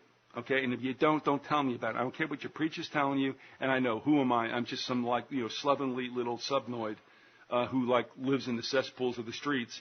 And, of course, I couldn't ever be correct over your preacher who's preaching to what he needs to keep that little church going. I'm sorry, but there is none. That doesn't mean we're going to be left out. Look, Larry, let's face it. Would we all like to be pre-tribbed? Absolutely. Are we stupid? Sure. No. It's one of those, it's a happy thought thing. Yes. It's one of those, gee, I wish it was like this, so, hey, I'm going to believe it is like this. And, or it will be like this. And unfortunately, it's just something that I don't see happening. But how do you get around that scripture, which again resonates with me as heavily as that one says, you'll be taken by the hand and taken, where you do not want to go. The other one is many will be beheaded in my name. Yeah. Well, how does that happen? they talk about all the saints that are persecuted and beheaded, in the New Testament. I wish I had prepared for this one because you really need to read the scriptures. We do. I don't see any way around it. I see Christians, and I should say, and when I say that, I should qualify real Christians. By that I mean Bible-believing, born-again Christians who follow the teachings of Jesus Christ. I believe will be one of the primary groups to be persecuted in the New World Order once the Fourth Reich comes into being. I think in Europe, if you are a person like, and there are many born-again Christians in Europe, I think those people are going to get persecuted, and I think it'll happen here eventually too. No, without a doubt, and that'll be one of the tragedies. And I think the Roman Catholic Church will be leading the charge to do that because they've done it in the past. I mean, the Inquisition, should give you some indication of what they're all about. And they've never renounced the Inquisition, ever. They made some little statements about, gee, that was, a bad deal, and, maybe they shouldn't have done that. But they never really renounced the Inquisition. If we could wrap it up, a couple of things. Sure. Real quickly. I still refer back. I don't know why I'm doing this, except that I feel that it just is, as far as I can tell, still a heroic tale. Are you familiar with the White Rose Group? Yes. Okay. Yes. I just think, I don't know. Am I wrong in that? I mean, do you feel that they were sold out and true? Yeah. They, if I remember the story correctly, and strangely enough, my ex-wife knew a person who had grown up in Nazi Germany, had gone to university with those people, and knew about the incident. And that's when I first heard about it. And I kind of read up on it, and I saw a documentary on it. Okay. It was, if I remember, a brother and sister and a friend, and they, due to their belief in Christ and, their Christian faith, they began to believe that the Nazi state was, totally wrong, and it was evil, mm-hmm. and it needed to be brought down. And they made a little effort to try to do that by putting out these little tracts that they had written, explaining why, the people should stop following Hitler and the Nazi Party. They were found out very quickly, and they were tried and summarily executed by having their heads cut off. Yeah, guillotine. They were beheaded. Yep. For their faith. And they, are, to me, kind of like forerunners of what will happen eventually. There was one, and I'm looking at this real quickly now, but I mean, when we talk about this, I've always been moved by the White Rose Group, and for folks, if you haven't, you go do your own searching. I mean, you will not be disappointed to understand what kind of dedication these folks had. But I think it also points out, and in a sense, if it is in the name of Jesus Christ, not a problem. I mean, look, they can kill you, but they can't kill the spirit, and you live on forever. That's easy for me to say when I'm not walking up the ramp to the guillotine. But that's what they did. And I don't think it's been over-romanticized at all, Larry. I think it's been really underreported. What do you think? I think very much underreported. Okay. Because that sort of thing doesn't jive with, it's unpleasant, and it doesn't, it doesn't mean much to some people, I guess you'd say, especially people in the media who don't really want to overplay that or don't really want to dwell on it. One of the individuals supposedly, I really do believe, came over across to the United States. Probably is now at an age where he or she, I think it was a she, but I'm not sure, probably has succumbed. But that's the end of it. But they'd be in their 80s or maybe their 90s by now. Yeah, so it's points, and of course, who wants to bug anybody at that time? No problem. But if you get a chance to read some really decent work on it, and you can find it on the net. But the thing is this, I mean, they knew, they did what they did. They could only get so much going, but they could not overthrow Hitler. They tried to bring up a mass of people to go against the machine, and they couldn't do it. And I think it's at least intimated that they allowed themselves to be captured after a certain point. They allowed themselves to be snitched. And you can only imagine. Really, Larry, when you think about it, why wasn't there even a movie made of it? You know what I mean? Yeah. I know that the only that there were other Christians who did protest and try to point out that the regime was wrong and the things it was doing, and that it was an evil regime. But I believe it was Niemöller or one of the other Lutheran pastors. I can't remember which one, but I saw an interview with his wife, who survived the war, and she was talking about. She said, "Young people today don't understand, what we lived with the Nazi regime." And she said that my husband always wanted me to be very quiet and not to say anything. He was involved with an underground group that was trying to overthrow the Nazis, and eventually he was arrested and taken to a concentration camp and executed. But she was saying in those days, she said, young people ask, well, why didn't you protest? She said, if we had gone out in the street to protest, she said, within minutes, we would have been arrested or even killed on the spot. She said, it didn't happen in that regime. You could not do that. It all had to be secret. And she was saying, and most people just aren't going to put their lives on the line. Most people are not going to do that. They're not that committed. They just the fear of being tortured alone, was enough to discourage most people from saying anything. And she said, you go to the supermarket, or not supermarket, but, grocery store, whatever they had in those days. And she said that you had to be very careful about what you would say about politics. She said the best thing to do was not to speak about it at all. She said because if someone overheard you say something that they thought was against the regime, she said that evening the Gestapo would be at your house to question you about what you had said. He said a lot of people, got arrested and thrown in concentration camps or just, complaining about, not having enough food, et cetera. Anything that you would say that was against the regime could get you thrown in prison. Yeah, and that's coming to a neighborhood near us in time. Yeah. I really fear that is going to happen very soon. In fact, I think with this whole, you said something that I hadn't thought about that I think you're right about. It's probably better that people don't really go out and protest against the official story of 9/11 anytime soon, because when they start this big celebration of the heroism of 9/11, it's probably going to look like you're unpatriotic and that you're disrespectful and get you in a lot of trouble. No, I mean, let's face it. I mean, there's going to be enough swell of that kind of stuff. Yeah.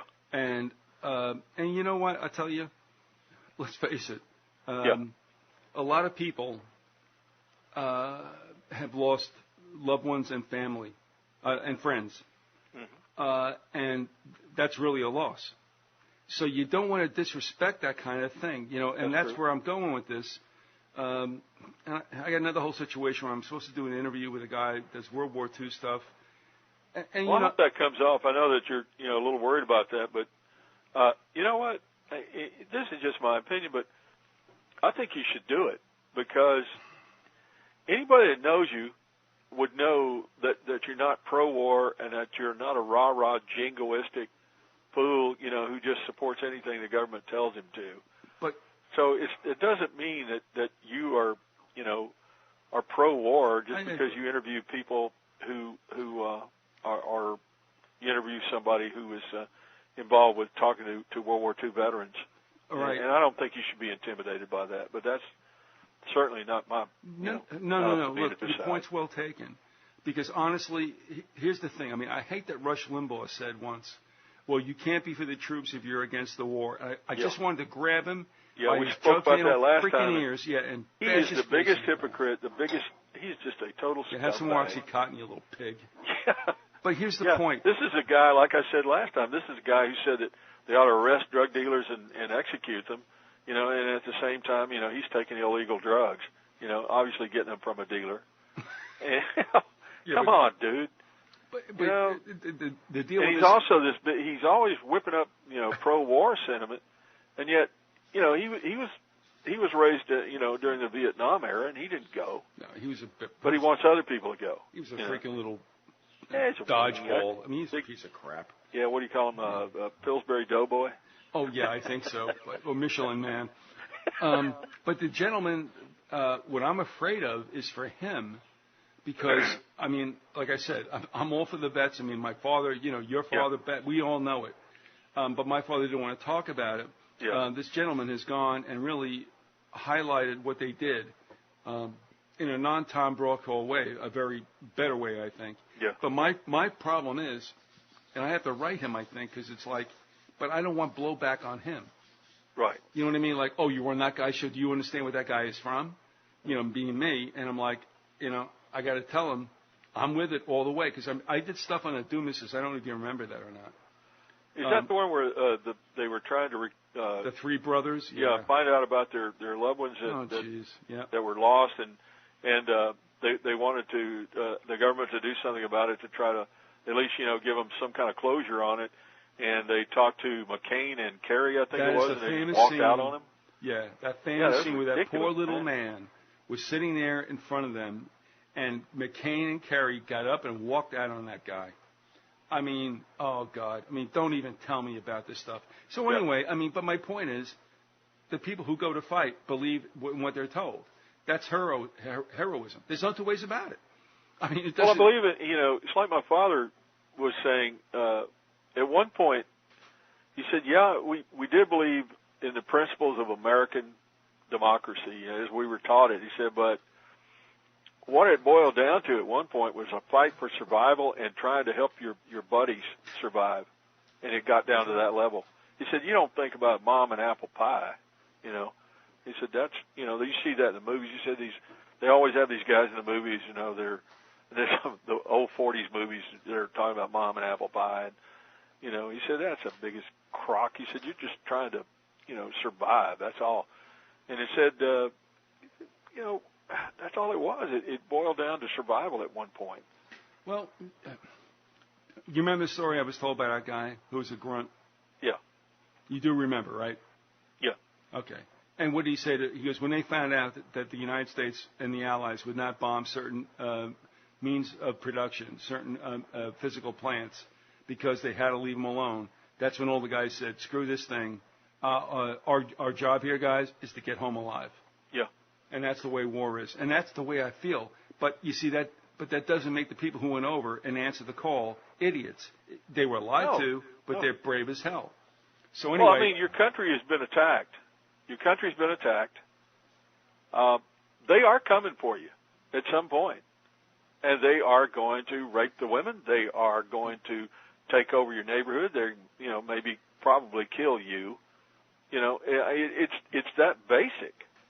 The Japanese, my God, they went into Shanghai, I believe it was, Nanking, I'm sorry. They killed 300,000 people in the space of, I think, a week. And most of those people were bayoneted. They took bayonet practice on them. This is true. Don't waste bullets. Yeah, why do it? Yeah. They raped and murdered thousands of women and even girls as young as 10 years old. They would cut their throats after they finished gang raping them. This was the mentality that my father's generation was fighting against. And I don't blame them. In fact, I would have done the same.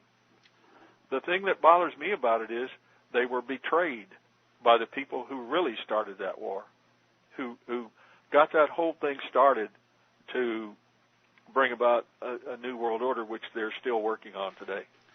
And that's the problem right there. I had always thought that China might bust a move after the Beijing Olympics, thinking that much like Hitler did in '36, showcase Berlin, nice Olympics, now we're going to go and kick some ass. Mm-hmm. I had thought that perhaps Beijing would have done that, but of course they did not do that. China didn't move on Taiwan. But that day is coming, and I think that'll be a trigger point without a doubt. But I also wonder, because I think there still is some long simmering resentment and hatred by the Chinese of the Japanese for that situation.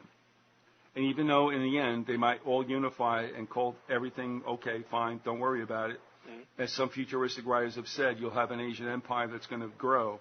I don't know. Does it really matter? Nah, maybe not.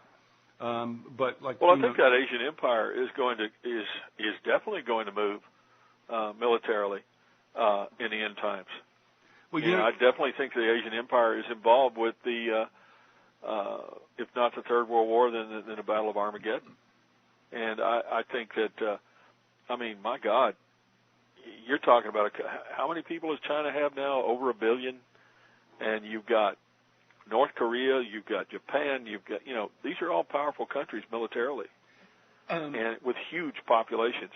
There is, I've seen speculation that if China really wanted to, and wanted to galvanize all their forces, they could probably field an army of 100 million men. That's 100 million men. All horny. Yeah. Sorry. And not in a good mood. No, not in a good mood. What is it? That's a scary thought, man. That's just China alone. And we all know the Japanese, they definitely have a militaristic tendencies. past. But the thing is, I don't know how Japan can sit out there and stay pro-American. I mean, like Harry. I don't think they're pro-American. I don't think they ever were. No, well, you can't blame them. Oh, my goodness. But Harry used to always say that too. Good old Harry. We were talking about who would go with who. How long could the Japanese stay pro-West? When basically, racially, they're involved with the Koreans and the Chinese, and all of them, by the way, have a little certain hatred and hierarchy going on there. Yeah. But Harry, the Japanese are very racist. They really don't have any use for anyone who's not Japanese. No, and I'm not talking about a racist from this. I should say more nationalistic, but it really is a kind of a racism, and they badly mistreated the other Asian people, and it wasn't. It was just because they weren't Japanese, and they considered the Chinese to be basically on the level of animals, and they treated them that way. Extreme cruelty. My father told me one of the things that really rattled him when they liberated the Philippines was the manner in which the Japanese had mistreated people there. Said it was very common to see people with their hands cut off and their eyes gouged out. And this was a result of the Japanese. This person had done something to run afoul of the Japanese soldiers, and they just routinely cut people's hands off, gouge out their eyes, things like that. And murder was very common. Well, just go ahead and kill somebody you didn't like. The way I figured it out living in the melting pot, which is the Northeast, was that the Chinese, the Japanese were Asian Nazis, and the Japanese considered Koreans like low bred. Yeah. And and later on, as we left Bergen County, there were certain towns that the Japanese went into, and there were certain towns the Koreans went into. But there seems to have been peace and everything's okay on this side, and that's fine. That's the way it should be. Not often, but it did work out that way. A lot of it had to do. The Japanese were raised with over generations with the Bushido code of warrior mentality and the idea of establishing empire, and anyone who wasn't Japanese was scum, and that's the way they treated people because they had been raised to think that way. The Japanese here in America, wouldn't be like that because they weren't raised that way. They obviously their parents, for whatever reason, wanted to get the hell out of Japan, so that they could have a different life, for whatever reason. Okay, I'm going to ask you a really serious question that we'll end the show on. Okay. But I'll tell you a little anecdote before then. Okay. All right. I have to do a baseball game. I'm working home plate, high school game, and we have Fort Lee, which has a number of Japanese players. Uh-huh. I just remember this guy hits a shot down third base line, and it takes a bad hop and hits the kid right square in the head. Drops him like a ton of bricks. Uh-oh. And, okay, fine. The play runs out when we call time. And I tell you what, if you can understand this, in a sense, I don't want to use this word, but it is true. It's so precious. The kid, he's just a nice kid. He's trying to shake out the cobwebs.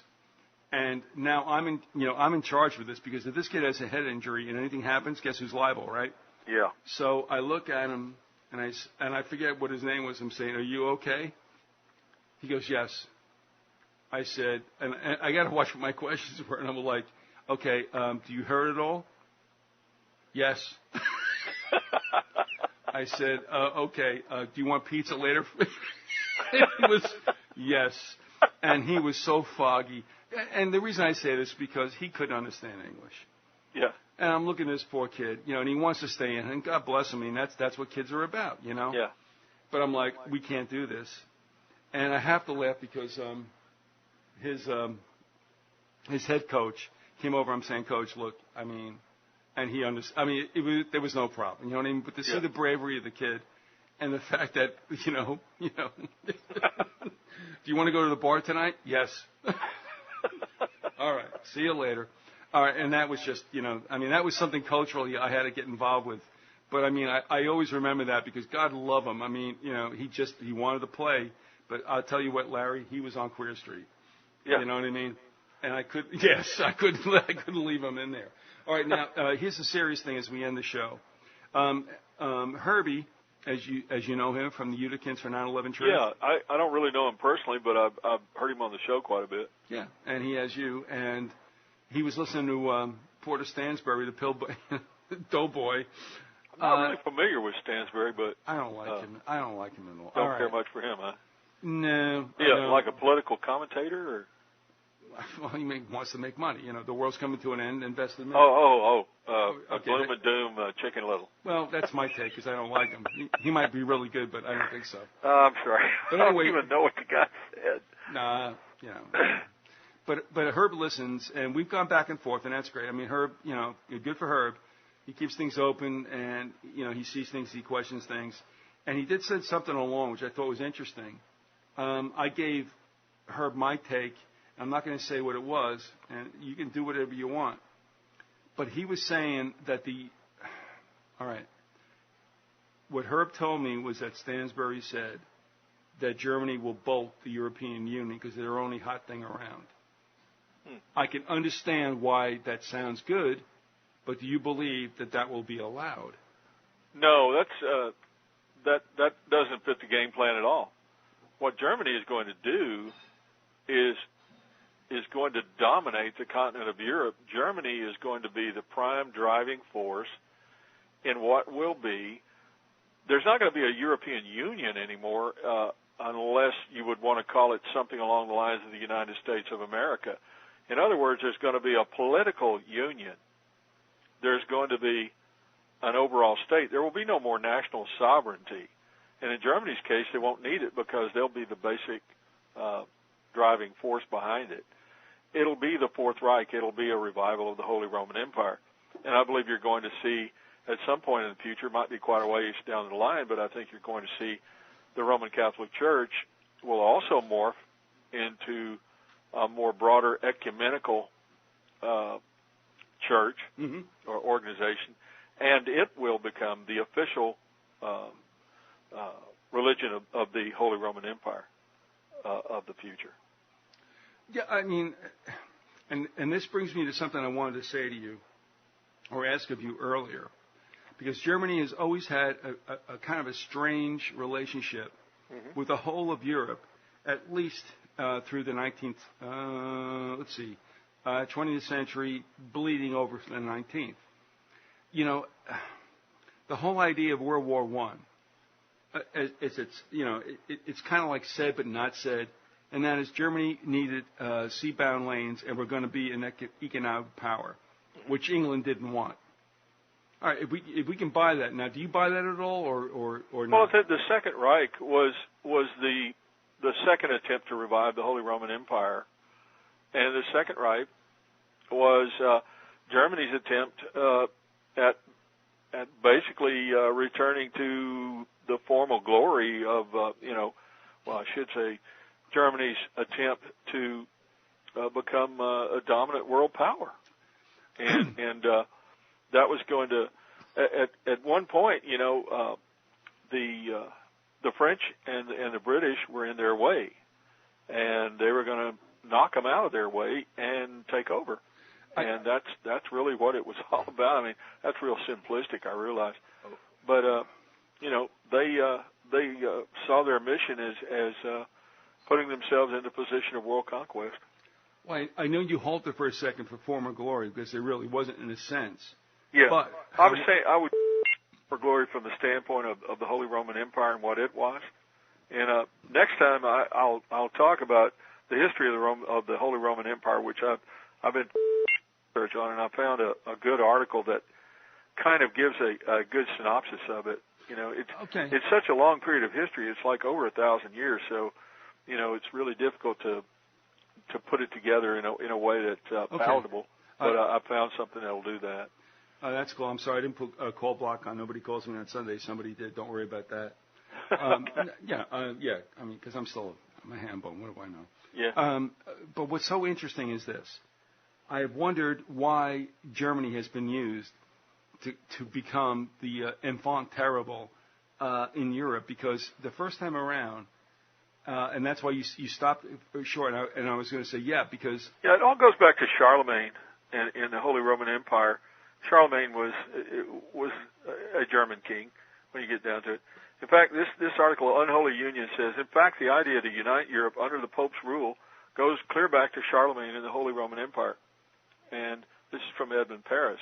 The papacy, ever since the days of Charlemagne, has not ceased to lean upon the Germans in order to impose its authority and extend its influence throughout Europe. That's Edmund Paris, who wrote Secret History of the Jesuits in the Vatican against Europe. But let me run this scenario by you. I'm thinking that Germany of Bismarck and Kaisers was a Germany that got unified, looked like it could be a little bit of a problem, wasn't completely Catholic anymore. Yeah. Well, now, the early part of the Second Reich, if you can call it even that part of it, the Second Reich. Okay. Bismarck was Protestant, and that's right. it was a Protestant thing. But when you come down to Kaiser Wilhelm II, Kaiser Wilhelm II was in league with the Vatican. They were weren't they all Habsburgs, Catholics? Yeah. He was in league with the Vatican. So yes. At that point, you've got a revival of the Holy Roman Empire. And you're right. Bismarck was not a friend of the Vatican. No. Although Bismarck did want to see Germany as dominant in Europe.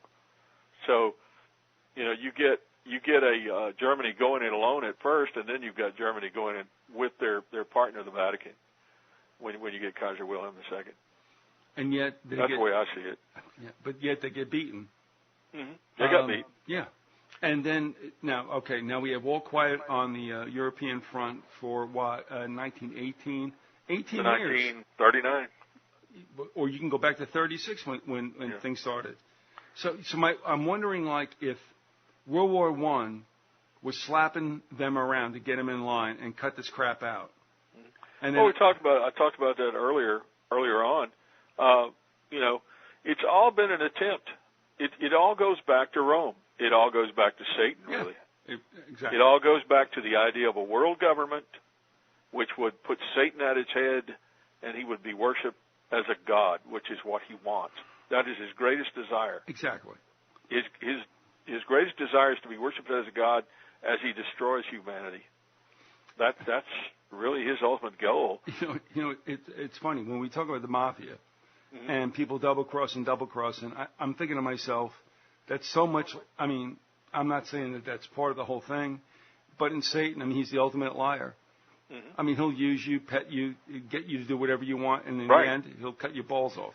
Right. That's it. Sorry. Well, you're seeing, so many rock stars that you wonder. I'm not saying that all the rock stars are, Satanists or anything, but I think a lot of those people, have some kind of demonic influence on their lives that, that just rockets them to the top, and then all of a sudden you see them fall, really fast. And I often wonder, is it like a Faustian type thing where these people are no longer useful at that point? Right. So, the heck with you. Adios. I always think about that song, and I think you'll remember this, but that's how I apply it. And that is, no matter what you do, no matter how well you've served, whatever. It's the old story about that song about the woman who took in the snake. Mm-hmm. I know the song. Remember that? Yeah. Took it in You knew darn well I was a snake before you took me in. Yeah. And that's the way it is. It's like, too bad, sucker. Yeah. But in the meantime, the work gets done. So I'm thinking World War I might have been getting Germany's ass in line. World War II, they would use the scourge. I think we could say that non-Catholic peoples. Oh yeah. Gypsies. The whole idea was one of the first acts of both those. When you get down to it, Mussolini in the 1920s publicly stated it numerous times that he was trying to revive the Roman Empire with himself as emperor. And one of his first acts of diplomacy, one of his first acts of state, was to put out the Lateran was to agree to the Lateran Treaty with the Vatican. And the Lateran Treaty gave the Vatican quite a bit of money, and also, most importantly, restored the Vatican to the position of nation state. Mm-hmm. Yeah. Okay, that's a very important event in world history, and Mussolini publicly stated he was trying to restore the Holy Roman Empire. And that's an event that everybody overlooks. So they keep thinking they just blow that off. You know, that's not important. You know, it's funny too because I think, well, it seems to me that they encouraged Mussolini to get a lot of the groundwork done, but in the end, you ain't nothing, and Hitler was the guy. Well, they brought Mussolini to power. Yeah. And they brought Hitler to power too. The Roman Catholic Church brought him to power. I mean, you know, they weren't the only group that did. The industrialists and the big capitalist financiers obviously did too. We've talked about that all through the series. But they were one of the prime movers behind bringing both of those fascist dictators to power. And the same with Franco. I mean, they definitely brought him to power. I mean, if it hadn't been for the Roman Catholic Church, Franco never would have taken over in Spain, because the Republican government in Spain ran afoul of the Roman Catholic Church early on, and that was just an inevitable clash. And they went in and got Hitler and Mussolini to come in and get rid of the Republican government. You know, the Spanish Civil War was nothing more than a dress rehearsal for World War II. That's right. I mean, if you read George Seldes, he talks about how that they couldn't. Many of the writers who were there, the journalists that were there in Spain, tried to publish stories telling of the influence of the Roman Catholic Church on Franco's fascist government and how that they were helping, bring this about. But they couldn't get the stories published because of the influence of the Roman Catholic Church in the United States, especially on the New York Times. You know, the editorial staff, they had 3 guys that were the top editorial staff. They were all Roman Catholic. And they wouldn't publish those stories. And they wouldn't have gotten to those positions if they weren't. Exactly. Exactly. You know, I mean, he was talking about, I forget what he called it, but he was talking about St. Peter's, Cathedral in New York. And, you know, I guess that's like where... St. Patrick's. I'm sorry. Well, you're from Texas. I know. I don't know those places. It's all up there in Yankee Land to me, you know. Who knows? Okay. Those people are all crazy up there. Anyway. That's true. At any rate, he was talking about how that was like a nexus of power there, you know, where, you know, decisions were made about what the American public was going to be told. And it still goes on today.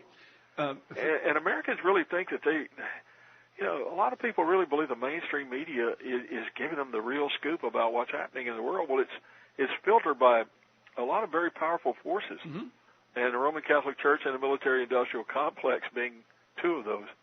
And they don't realize that, you know, when media is controlled by corporations, they can do anything they want and tell you anything they want.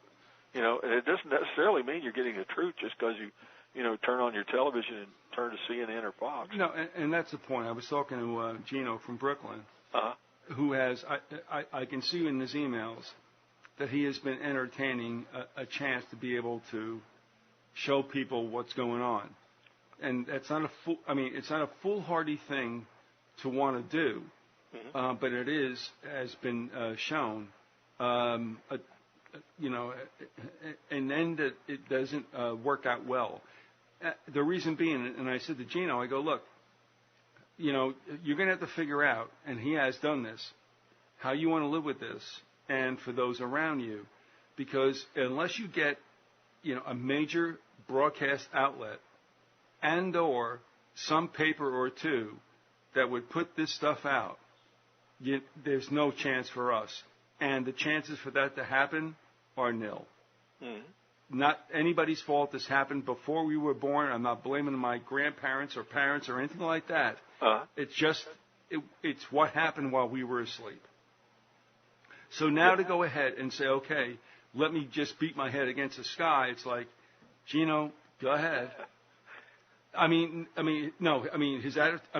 Everything he wants to do is meritorious. It's the way I was. I think maybe, I don't even know you in those days, that you might have been. But if you can't get the message out, and that's how easy it is to continue a conspiracy. Yeah. Well, the powers that be, New World Order, whatever you wish to call it, the really powerful oligarchy that runs this country and really runs the world learned a long time ago, and that the way to control the population was to control the media. Exactly, yeah. And they have done that successfully. They started with the newspapers in the late 1900s. Mm-hmm. There was a time in this country when you really could read a major newspaper that would give you some semblance of the truth. That's true, yeah. But that can't be done anymore, because all it takes is somebody is going to write a story that is critical of a particular politician, or they're going to write a story that is critical of a particular political policy, and that they might come up with some information that would be, scandalous. Well, that story's not going to be run. No. It's just not going to be there. Nobody's going to read it because it ain't going to get into the paper. It's going to get squashed. And if some writer was to try that, likely he will wind up, working for the Hoboken Gazette. I'm just a New Jersey thing. Yeah, thanks. I work for them, but it's okay. I'm just kidding. But, it's like he's not going to be there. Well, he's not going to be – you're not going to get to the top is what I'm going to say. You're not going to get to be in a position of a Brokaw or somebody. You're going to get disappeared. Yeah, you're just going to be some guy who used to work here, and we don't know what happened to him. And I want to tell you this also. This is a really pretty salient story. Wink TV, when they were going after Flight 93 and all that. Yeah. And Brian Cabell, and I have the transcripts. I've referred to it often. Yeah. I've heard you run that once. Yeah. They talked to Cabell after the fact, and they said, because he's not with CNN anymore. Uh-huh. I don't know if it was Lisa or it was Victor that talked to him, and they said, because Cabell said, I've never seen a crash like this. We have the crater back here behind him, he was saying, and a debris field 6 miles away. I've never seen that. So what happened was Victor and he meant that honestly. The guy just was confused. He didn't know. He didn't get it. Making sense. He didn't get it, but once he did get it, he had to go back and cover his tracks. Well, somebody said you can't. You're going to have to. You're going to have to retract that statement, dude, or Well, it was either Victor or Lisa or both who said to Cabell later on when they talked to him after he left CNN. They said to him, "But you had the story," and he said, "I thought I did until men in suits told me I didn't." Whoa. No, we can't. So I got a little visit from some people from the government who said, you might want to change that story. It was probably Tommy Lee Jones. Yeah. Or if you want to keep breathing right. And he put the little pen up and going, okay, you will not remember this. Yeah. No, but that's we what have happened. pictures of your family here. Oh, yeah. Yeah.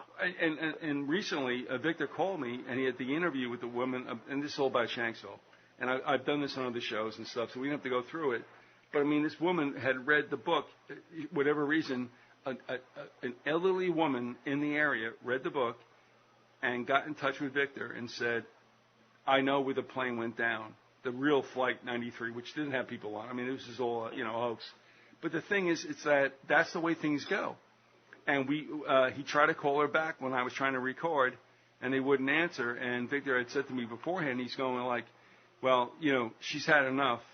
And she wants to talk, but you can see that her husband in the background's like, do we really want to do this? And I do not in the least bit blame that person, because I would be scared too. And especially if I have to worry about a family member. It's one thing if you take me on, I have to make a decision as to whether I'm gonna get down and fight it, but man, if you were to threaten my kids, or you threaten my wife, or my mother, or somebody, close to me in my family, I'm probably going to back down pretty quick. No, and we call I don't want anybody to hurt them, That scares the heck out of me. That's how the mafia works, a lot of times. From what I understand is, if they can't get to you, they'll get to your family. You don't have to get the person, you just have to get somebody else, And honestly, maybe this thing will come out. It may go on. Yeah. But, Victor and Victor called me, and I was out riding my bike, and he never calls me on the cell. And he called he called me on the cell, and I had to stop him like, holy shit, okay, all right. And I said, okay, can we reconvene and tape? And the phone was not answered. Victor's not called me back yet, which means probably nothing's going on there. Yeah. But I think one of the things, and again, this is insinuation, and this has to do what we're talking about state-run media, which we, of course, in America, we don't think we have a Pravda, and we certainly do, but it's okay.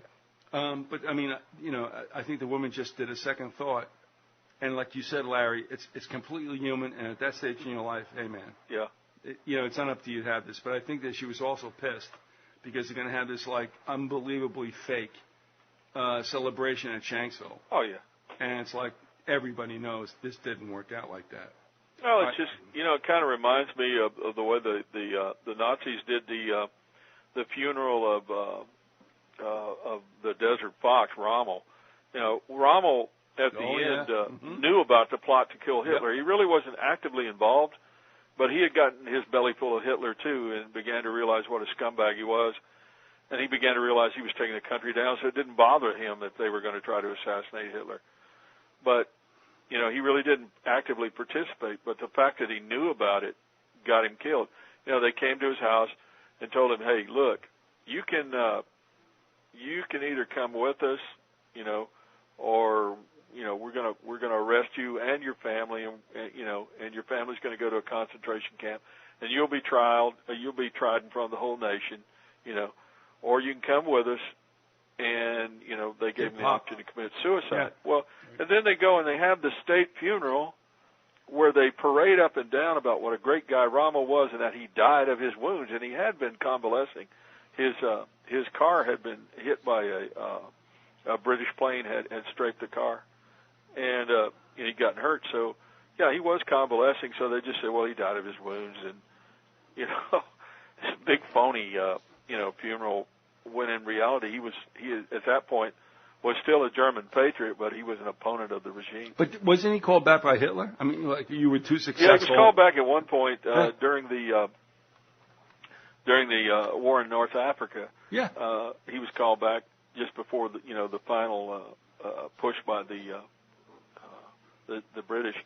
But he was also sick at one point there, and so they brought him back. But he had. He had already made his bones. I mean, the guy was a tremendous general, and really not a bad guy. Just that, when you sup with the devil, you have to have a long-handled spoon. No. And that was his fault, and it was something he should not have done, and it cost him his life. No, but I think he realized, and then I think everybody realized that this thing is out of control, and Germany's not going to work out well. And Hitler's not looking out for our best interests. Right. And of course, a lot of them were shocked by the genocide. I mean, even people, from what I understand, even people who weren't particularly fans of the Jews, were maybe somewhat anti-Semitic, didn't want to see Germany do a wholesale genocide against the Jews. And they also saw the brutality that the SS had inflicted on the people in France and in Russia, et cetera. And that's not the way they operated. That wasn't the world they were in. They believed in being soldiers and fighting, on the field of honor, and exactly right. It was the old knighted, the old knightly virtues. No, I mean, this wasn't about war. This was about something else. Yeah, and when they saw, it was one thing to fight for your country, defend your country. It was one thing to think that you were going up in a crusade against communism, and quite another whenever you saw that as soon as you had gone into an area and had secured it, as far as the fighting goes, here comes the SS behind you, and they start rounding up all the Jews, throw them into a ditch, and shoot them. And people were seeing these kind of things going on, and some of them were fine with it. Many of the Nazi, many of the German soldiers and generals or officers were fine with that, but a lot of them weren't. So it caused a pang of conscience there. Stauffenberg had been badly injured in North Africa and had come back, and he was completely convinced that Hitler was going to destroy the nation. And He wanted to get him before he thought they might be able to make a deal with the Allies and with the Russians, and come to a truce, and he just couldn't pull it off. Just real quick, in all your research, did you ever come across a commander by the name of Manteuffel? The name's familiar. Yeah, okay. No, that involves a story from my childhood and a confirmation that happened about 5 years ago, but that's for another time. Yeah. But, I mean, as we look at Germany now, I don't see them as a bad guy. I just wonder, okay, we talked about World War I, we talked about World War II. Germany, I think, has been used. So now we have, if we can agree that we have power centers in the City of London and Vatican. You know what it boils down to, Viz? Go ahead. It's not the ordinary American, the ordinary Brit, the ordinary German, or anybody else, ordinary Japanese, whatever. It's all about the oligarchies, the overriding powers, the people at the top who are evil. It's not the individuals within the countries, right. And most of the time, people are just propagandized to the point they don't know what's going on. And I know in this country, of course, in America, we don't have propaganda. We get the straight story from CNN. But, it's like, we've talked about this numerous times. Growing up, I remember it was just pounded into me.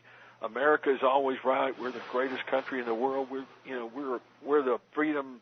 We believe in freedom and democracy, and we're the bastion of freedom and blah blah.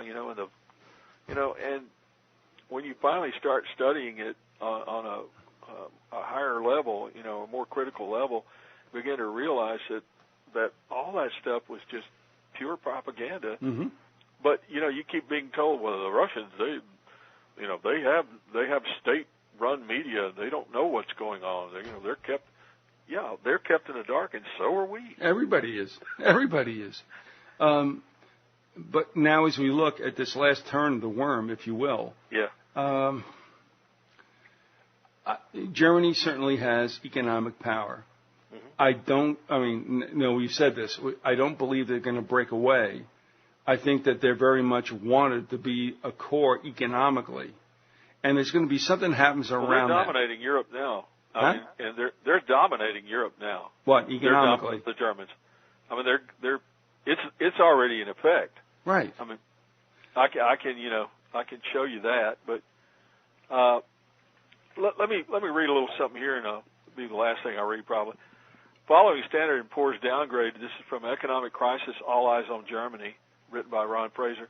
Following Standard & Poor's downgrade of American credit rating late Friday, the German newspaper Süddeutsche, I think that means South Germany, under the subhead, Germany as a Profiteer, observed August 6th, translation errors, emphasis added anyway. It so happens that comparatively solid borrowers such as Germany stand to benefit from the downgrading of the U.S. credit rating. During the political tug-of-war that resulted in the raising of the U.S. debt limit, German government bonds and international financial markets were in greater demand than ever. Because the uncertainty resulting from political bickering in the United States became too great for lenders, they turned to other borrowers, in this case Germany. After the downgrading of U.S. credit rating, this effect will be inevitably strengthened. And then under the headline of Germany's opportunity takes shape with the Eurozone crisis, Stratford, the think tank, wrote this. Germany definitely decided that it will allow its wealth to underwrite the European Union only in exchange for political control over how its wealth is used. With these changes, the Germans have staked their claim to European leadership. Germany reaps some benefit from the continuation of the crisis. So long as bond markets are pressuring EU states, those states are forced to come to Germany to humbly ask for assistance. The assistance comes with a price that the Germans are now able to name. The action Germany took on July 21st was no exception to this rule. In fact, it was historic in effect on Europe's collective economy. On that date, EU elites, led by powerful German interests in consortium with their lapdog, France, seized on the Euro crisis to bully the entire Eurozone into what they wanted all along, control of the coffers of Europe. This consummated what the Maastricht Treaty had enabled, in prospect back in 1992, the consolidation of the EU into a singular political and fiscal union, a literal European empire. That's what you got. Yeah. Militarily, I don't see them doing anything. What do you think? We've been through that. Yeah. They're going to take they're already on, I could read you some stuff on that. They're already on the verge of putting it together as a European army. And like I said last time, they already have nukes. When you consider that France and England have nukes, I don't know if England will be part of the future European Union / European Empire or Holy Roman Empire, but they already have nukes. And Germany has a huge arms building industry. France has a large arms building industry. Many of the other states, some of the other states also. Czechoslovakia has always had a big arms industry. So it wouldn't be any problem at all for them to field a very large army. They've got 500 million people within the European Union as it stands today. So it wouldn't be very tough at all for them to put together what the idea is, and I wish I had it here, but the idea is for them to have their own defense and not to have to depend on the United States and NATO. No, that's what I think they're going with. And that's what they're trying to do. Mm-hmm. Let me got another story here.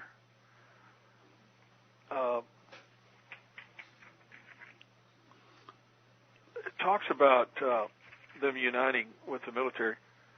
This is from a story called, there's another one by Ron Fraser called On the Edge of Tyranny. And he says, recently I spoke with a former British Army colonel who was an aide to Germany's first post-war Chancellor, Konrad Adenauer. He confirmed that Adenauer oversaw the careful placement of ex-Nazis back into positions of influence in education, judiciary, commerce, banking, business, and industry after the war. The result has been the education of an upper stratum within the German social order that is pursuing the old vision of German hegemony. Once of this, the German public is largely ignorant. Gus, he talks about a meeting of the EU defense ministers, and he starts talking about Guy Verhofstadt, who leads the liberal grouping in the European Parliament, argued, we have now a diplomatic service, which is very important, but we also need the other instrument, a common European defense, a common European army. And certainly at a time when every European country has to make savings, maybe it's the right time to build up this common European army. And Fraser goes on to say, so there ought to be no surprise that the new head of this joint European Air Command is, you guessed it, a German senior military officer. The same source states the first commander is a major general of the German Air Force, the Luftwaffe. And he says, the EATC will place in true perspective the politics of war of the EU states and creates further steps towards the development of an EU army. The joining together of the EU national military forces serves especially the state that has the most political influence in the EU, which is Germany. And it in this article talks about other things too, about the police powers of the EU and how they believe it will turn into basically a modern police state. And I think that's coming too. I don't think it's any stretch whatsoever. I think that's happening everywhere. Yeah. All right. Okay. Are you satisfied? Not good. Yeah. Not good, but anyway. No, I mean the overriding thing that I try to keep in mind every time there are times when I sit around and get awfully depressed or even fearful about events coming down, and I just have to remember, who I have to lean on. That's the Lord Jesus Christ. And if it wasn't for that, like we always say, there's no way out but up, and that is the solution. Is to put your faith and trust in the Lord Jesus Christ, and to ask Him to come into your life and to live through you, and to try to follow His principles, and to pray and ask Him to help you. And that's it. Nothing else works. No, I've always been for the underdog, and I always like, battling back against odds. But I'm also not stupid. I mean, I'm crazy, but I'm not stupid. And one of the things I've seen is that, look at this whole thing amassed. And I mean, that's what I write to people. And I don't mean to be like crushing their dreams, but it's like, look, take a look at what's going on. If you want to change things, you need a media outlet. And I've said that before. And, and that's realistic, because if we don't get something, at least one thing, you're not going to get much of your message out. And for the most part, no message gets out. I mean, for all the appearances by maybe Jones or Fetzer or whatever on Fox or CNN, I mean, it goes nowhere. It just fortifies in people's minds that these people are really crazy and they're not worth following, and hence their movements are worthless. But they discovered a long time ago the way to defuse any kind of political movement that would try to unmask what the government is doing, any kind of movement that would try to unmask conspiracies, was to try to make anyone who believed that there were conspiracies taking place, they want the public to believe you're a bull goose loony. I mean, you've got you're wearing a tinfoil hat, you're a nut, and they love to use the UFO thing that way too, and they especially like to attack, people. And if you say anything about UFOs, well, you're already, a complete nut. But, there's just huge numbers of people who've seen them. There's all kinds of evidence that they exist, and yet, you're a complete nut if you believe in them. So people don't even report them a lot of times, simply because they don't want to be thought of as a nut. And what I've said is that, I don't want it to be that way. But I'm also being realistic about trying to change the opinion of something like 299 million people. They're probably not going to be that way, and we can all sit there and talk about what ass kicking we're going to do, and of course people make money because they're guys like Jones and such. We've talked about it before. How I know in my own case that when I first looked at 9/11, I was just puzzled by it. I couldn't figure out what had gone on. But there were some physical anomalies that didn't make any sense to me. And when I started looking into it more closely, it was like, this doesn't make sense. No. But the problem is, a lot of people, they may listen to what you have to say about 9/11, and some of the evidence might convince them that there's something wrong. But there's that point where they don't want to make that leap. That's right. Because it's not comfortable. It will blow your whole way of looking at the world. It's the same thing with the conspiracy. The Kennedy assassination. A lot of people in this country know something's wrong there, but they don't want to make that full leap of, to get to the point where they believe that the government not only killed Kennedy but covered it up. No, and they're like, I don't want any trouble, and blah blah blah. I understand that, but you got trouble anyway. So and all of a sudden they start to form this reaction formation where A, you're crazy, B, you're unpatriotic, and C, you're disrespectful to the people that were killed. And it's and that reaction formation just seems to take place, and it's frustrating at first when you realize, I can't get this message out to very many people. And I mean, I had to finally realize that quite a while back. Not only that, but you've got the Patriot, in a PAYTRIOT movement, which constantly ratchets up the BS so much that I don't blame people for thinking those who question the government are kooks. When you have a steady stream of nonsensical articles and videos and audio interviews, et cetera, that really have crazy stuff going on because they're just trying to fearmonger. And it seems like, it's just a flood of things.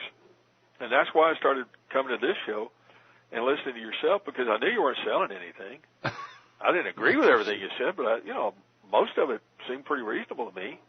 I was like, hey, this is just a guy who's trying to figure it out, and he's bringing people on and interviewing them, and they're giving opinions, and I'm learning things, but it was all pretty much straight up. Well, you're wrong. I figured everything out. I had people like you on because it was okay.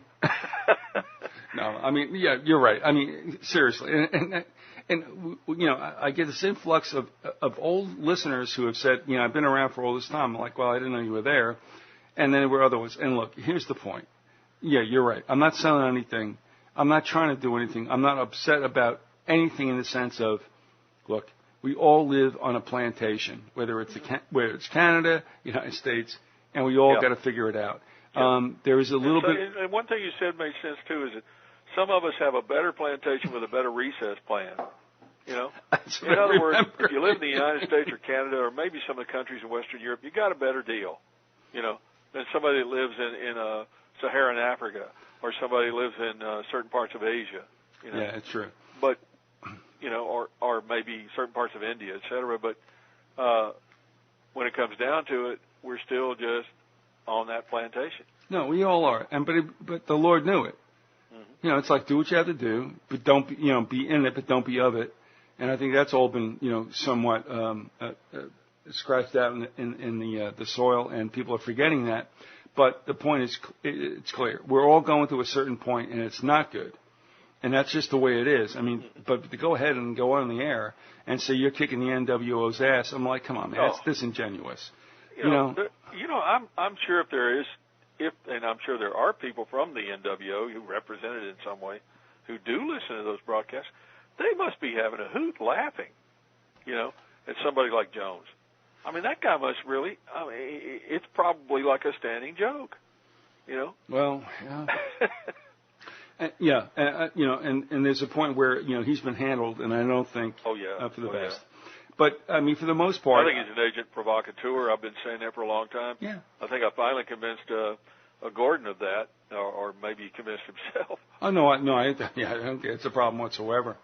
But the thing is, it's like somebody's written me also. In fact, Gene, who's a radical out of Brooklyn, was like, you know, and I didn't really realize he thought he still could, you know, kick some ass. And he wrote me about a couple of things I won't mention right here, not because it's a big deal, but because it's got to do with somebody who has a philosophy about stuff, and that's fine. And I'm like, but, you know, Gene, look, what can I tell you? You know, if you want to go and fight this thing hammer and tong, you know, by all means go ahead, and you'll be able to do that. But at the end of the day, how much time have you spent, and they'll still crush your ass. Yeah. But, and he was trying to figure this out too. He's going like, you know, but, you know, maybe it's enough for myself and my family to understand what's going on and try to work within that kind of subterranean context. And it's like, yeah, I mean, it is. I mean, just don't. That's really the best you can do. Yeah. But even better than that, and I do that, but I go a step farther in that, you know, I put my faith and trust in God, and you know, that's where it's at. I mean, these things, the Father is allowing these things to happen, and when He's ready, He'll stop it, and He'll set things right, and that's what people need to try to understand and to realize. For the secular world that listens to me, I know that's a problem, and I understand that. And I mean, I don't beat them over the head. I know they probably laugh at us about it, but hey, that's well, too bad. You know what, Larry? I think unfortunate. Well, I think it's come to a point they're not laughing. It's just that maybe the humor's wearing off. Well, it was never good in the beginning. But I mean, I think there's a tug. You know, look, you know the way it was before. Okay, right? There's a tug on you, and if Satan thinks, I mean, I'm not going to say these people are demonic. I'm just saying, if Satan thinks he's losing somebody, what do you think he's going to do? You know, he's going to pull every stop out in the world to try to make you stay. And that doesn't make anybody a bad person. It's just that, honestly, you know, for whatever Dylan was and Dylan wasn't, when he made that song, you got to serve somebody, that really comes down to what it is. Whether you think you want to partake in any kind of religion, or whether you think you can get away from it, no, you can't. You got to serve somebody. It comes down by default otherwise. Whatever that means, that means. Right. But, you know, this is one of these times. You know, Paul Sandhu, I think thinks things will be accelerated. And I'm not saying that he's wrong. I just look at the way things have gone. I'm like, I'm not so sure things are going to happen all that quickly, though things can change in the twinkling of an eye. Yeah, you know, I listened to Paul talking about, you know, the plagues and all the things in the book of Revelation. all the catastrophic events that were going to happen prior to the Antichrist, and he's right. I mean, it is in the Bible, but gosh, it's just really. I don't see how it could be, very much longer. I mean, oh no, no. I don't know how many years, and I'm definitely not trying to set a date for the return of Jesus Christ. I just look at what they do, and even when you talk about this Facebook thing, that's a manipulation. That's something that's been thrown out there. And what's amazing about it is, can you imagine somebody telling you, say, 20, 25 years ago, yeah, you can put all your information on a computer, and anybody in the world that wanted to look at your information about your personal life could go in there and find it. Yeah. And you're probably going, yeah, you can stick that where the moon don't shine. Yeah. That's a ridiculous idea. They'll pepper spray you. And now it's not only acceptable, it's cool. I'm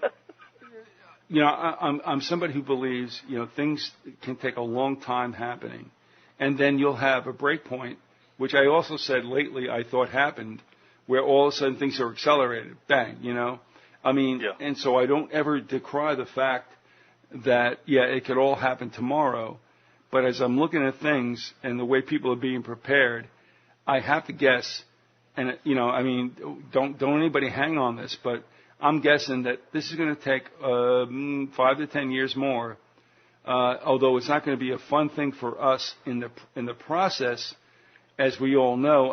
We're going to be taxed more, more Social Security being taken out, with less of a promise that you're going to get anything. I'm just saying what I think is happening is, and really, believe me, no disrespect, but in a way, as Christ was put on the cross, the U.S. has now done that. They're put up there, and they're going to be sliced and cut and bled, and by 1,000 cuts, and eventually just turned loose. I'm not saying there's any connection between the United States and Jesus Christ on the cross. But no connection. No, but in a lot of ways, Larry, what I'm saying is that, just using it as a reference, as a metaphor. Yeah, and how much more do you want to take from us? Yeah. And that's what I see, and a lot of people like getting crazy about Michelle Bachmann and the Democrats. And it's like, folks, don't you understand? Well, you're all up there pumping your fists in the air and getting all crazy about Democrats and Republicans. The IB has been stuck in us, and we're being bled drop by drop. Well, our standard of living steadily drops, from month to month, year to year. What used to be a relatively, in terms of the world in general, a very prosperous society, is now there's a shrinking middle class. The middle class, I think, is gone. Yeah, and now there's a working class, lower class, whatever you want to call it, a ton of people who just simply can't find a job at all, and the others who can are finding jobs where they're very poorly paid, and there's no benefits, and there's just nowhere to go, no careers. This country is on the verge of economic collapse. I think the very first shot fired was back last week when they devalued the credit, when they lowered the credit rating. And you've got this thing going on in Europe where I think the euro is going to become the world standard, and the dollar is going to be devalued. And man, you talk about a mess. The economy, whew, man, we're on the verge of a depression. And I don't know much about economics, I admit it, but you don't have to be that sharp to see what's coming down. No, you don't. And I tell you, the reports are mixed, but there's certain things that are not coming back.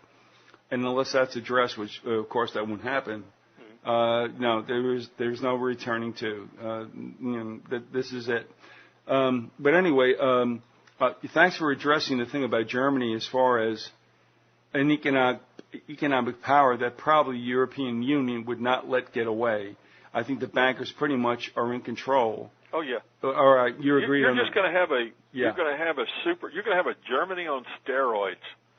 You're going to have a European Union, quote unquote, which will morph into something else, which will be a European empire.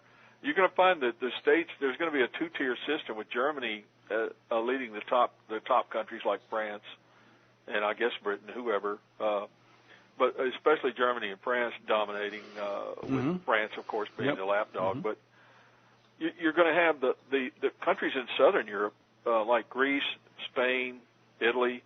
They're all going to become second rate. You know, they're like they were talking about, basically vassal states. And there's not going to be, outside of just being language groups, there's not going to be individual countries with national sovereignty. No. You'll just be a European, you know. And you might be a European in Germany where you do okay, or you might be a European in Greece where you're broke. You know, lucky if you can find a job, you know, fortunate if you've got time to, you know, get something to eat, whatever. Well, Liam might be hiring. I talked to him last week. He's great. I talked to him last week. Yeah. And what his take on stuff, and maybe we'll go on air in time. But sure. It's one of these moments that a lot of stuff is happening. There's a shifting that takes place. You know, you go through months and nothing really takes place, and then all of a sudden, you know, you get this little thing going on, and you realize. And that's why I'm saying, with all due respect to Paul, I think things will take longer than he expects. Yeah. But there's always that moment, you know what I mean? Yeah. When all can be turned around, and that's that wild card out there. But you can't live in fear of it. I mean, you got to understand that's probably the case. And if you have to put your affairs in order, whatever that means, it's probably a good time to do so, because it has been, shall we say, a very interesting year. You know, people often say that, you know, we're living in a time that's very much a parallel of 1932, you know, the way the United States was in 1932. Just trying to get out of the Depression and just before, you know, the Weimar Republic goes down. But I think we're really actually living in a time like 1928 where, you know, or really 1929 when it's just about to crumble. So I think there's a good chance that we've got maybe, I guess, anywhere from 10 to 15 years before the Third World War. And then I think the Third World War will solidify the control of the Holy Roman Empire. I'm just going to start calling the EU the Holy Roman Empire. Yeah, it's okay. I'm all right with that. No problem here. Yeah. All right. So I'm guessing, and hopefully so, we'll be playing cards like in the cathedral. Yo, Larry, check this out. And you'll still be betting on New Texas, and I'll still be saying, Florida State's where it's at. Anyway.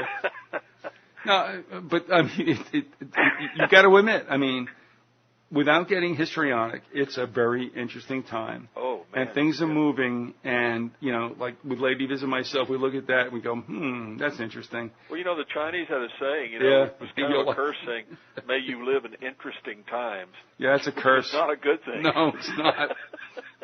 I love the Chinese. But I never got that in any kind of fortune cookie. I never. Yeah, I never did get one of those either. But they probably got a lot of really, you know, great sayings that you don't get in that. I mean, it's kind of like, you know, trying to get a real hamburger at McDonald's. Yeah, and please pay the bill.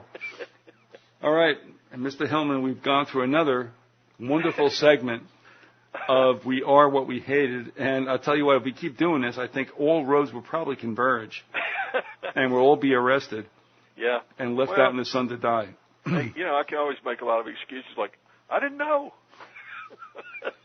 Yeah, but I'll rat on you. I'll definitely rat on you. No, there's no two ways. Forget that. Don't run that. Drop a dime on me. Oh, no. Yeah, it was all his fault. And this show is not over. He made me do it. Yeah, that's right. He made me do it. What was it? He forced me to talk to him for 2 or 3 hours. Right, yeah. He pinned me down in my apartment. Yeah. And wouldn't let me go. I've always been a Republican, and I really think the Tea Party's great. I tell you what, I would have joined AA, but there were no holidays. Remember that? It's like being an atheist, man. You know, it's just such a... No holidays. Come on, man. What are you? It's a loser thing. But the best thing I have to tell you is that I was in downtown Detroit, the East Side Market, great place, and There were all Albanian restaurants there, and I used to go with a bunch of guys. We used to play pinball and eat like really weird food, and it was great. But we were standing outside one time, and a guy comes, and he's obviously loaded, and he's like banging against the store windows, and he's trying to work it right. And as he passes us, there's a store owner's out there who's like just livid, like he wants to kill this guy. As he passed us, it said on the back of his shirt, like, Department of Corrections, Oakland County. So he just got released. And he confronted the store owner, and he goes, what is this? Let me get this straight. He goes, you're an alcoholic. He goes, no, I choose to be a drunk. And all of us just sat there and, like, applauded him. Like, it was so European. It's like, excellent, yeah, okay, avante. No, I choose to be a drunk. And the Albanian owner looked at us like, forget it, man. Let's go back inside and eat Uzi, whatever the hell we do. Anyway. All right, listen, thanks for being with us. And I know this isn't the last time. In fact, I'm counting on it not being the last time. Oh, no, there's more to come. No, in fact, you might even wind up being like the Chancellor of Germany. I don't know. But, honestly, good enough. And back at your dad's loss and stuff, we thank you for coming on. I try to honor you in that sense, and believe me, there was a salient point for me too. I think you appreciated it, and I did. That was really great, man. I did appreciate it. It kind of gave me a little bit of a lift that day.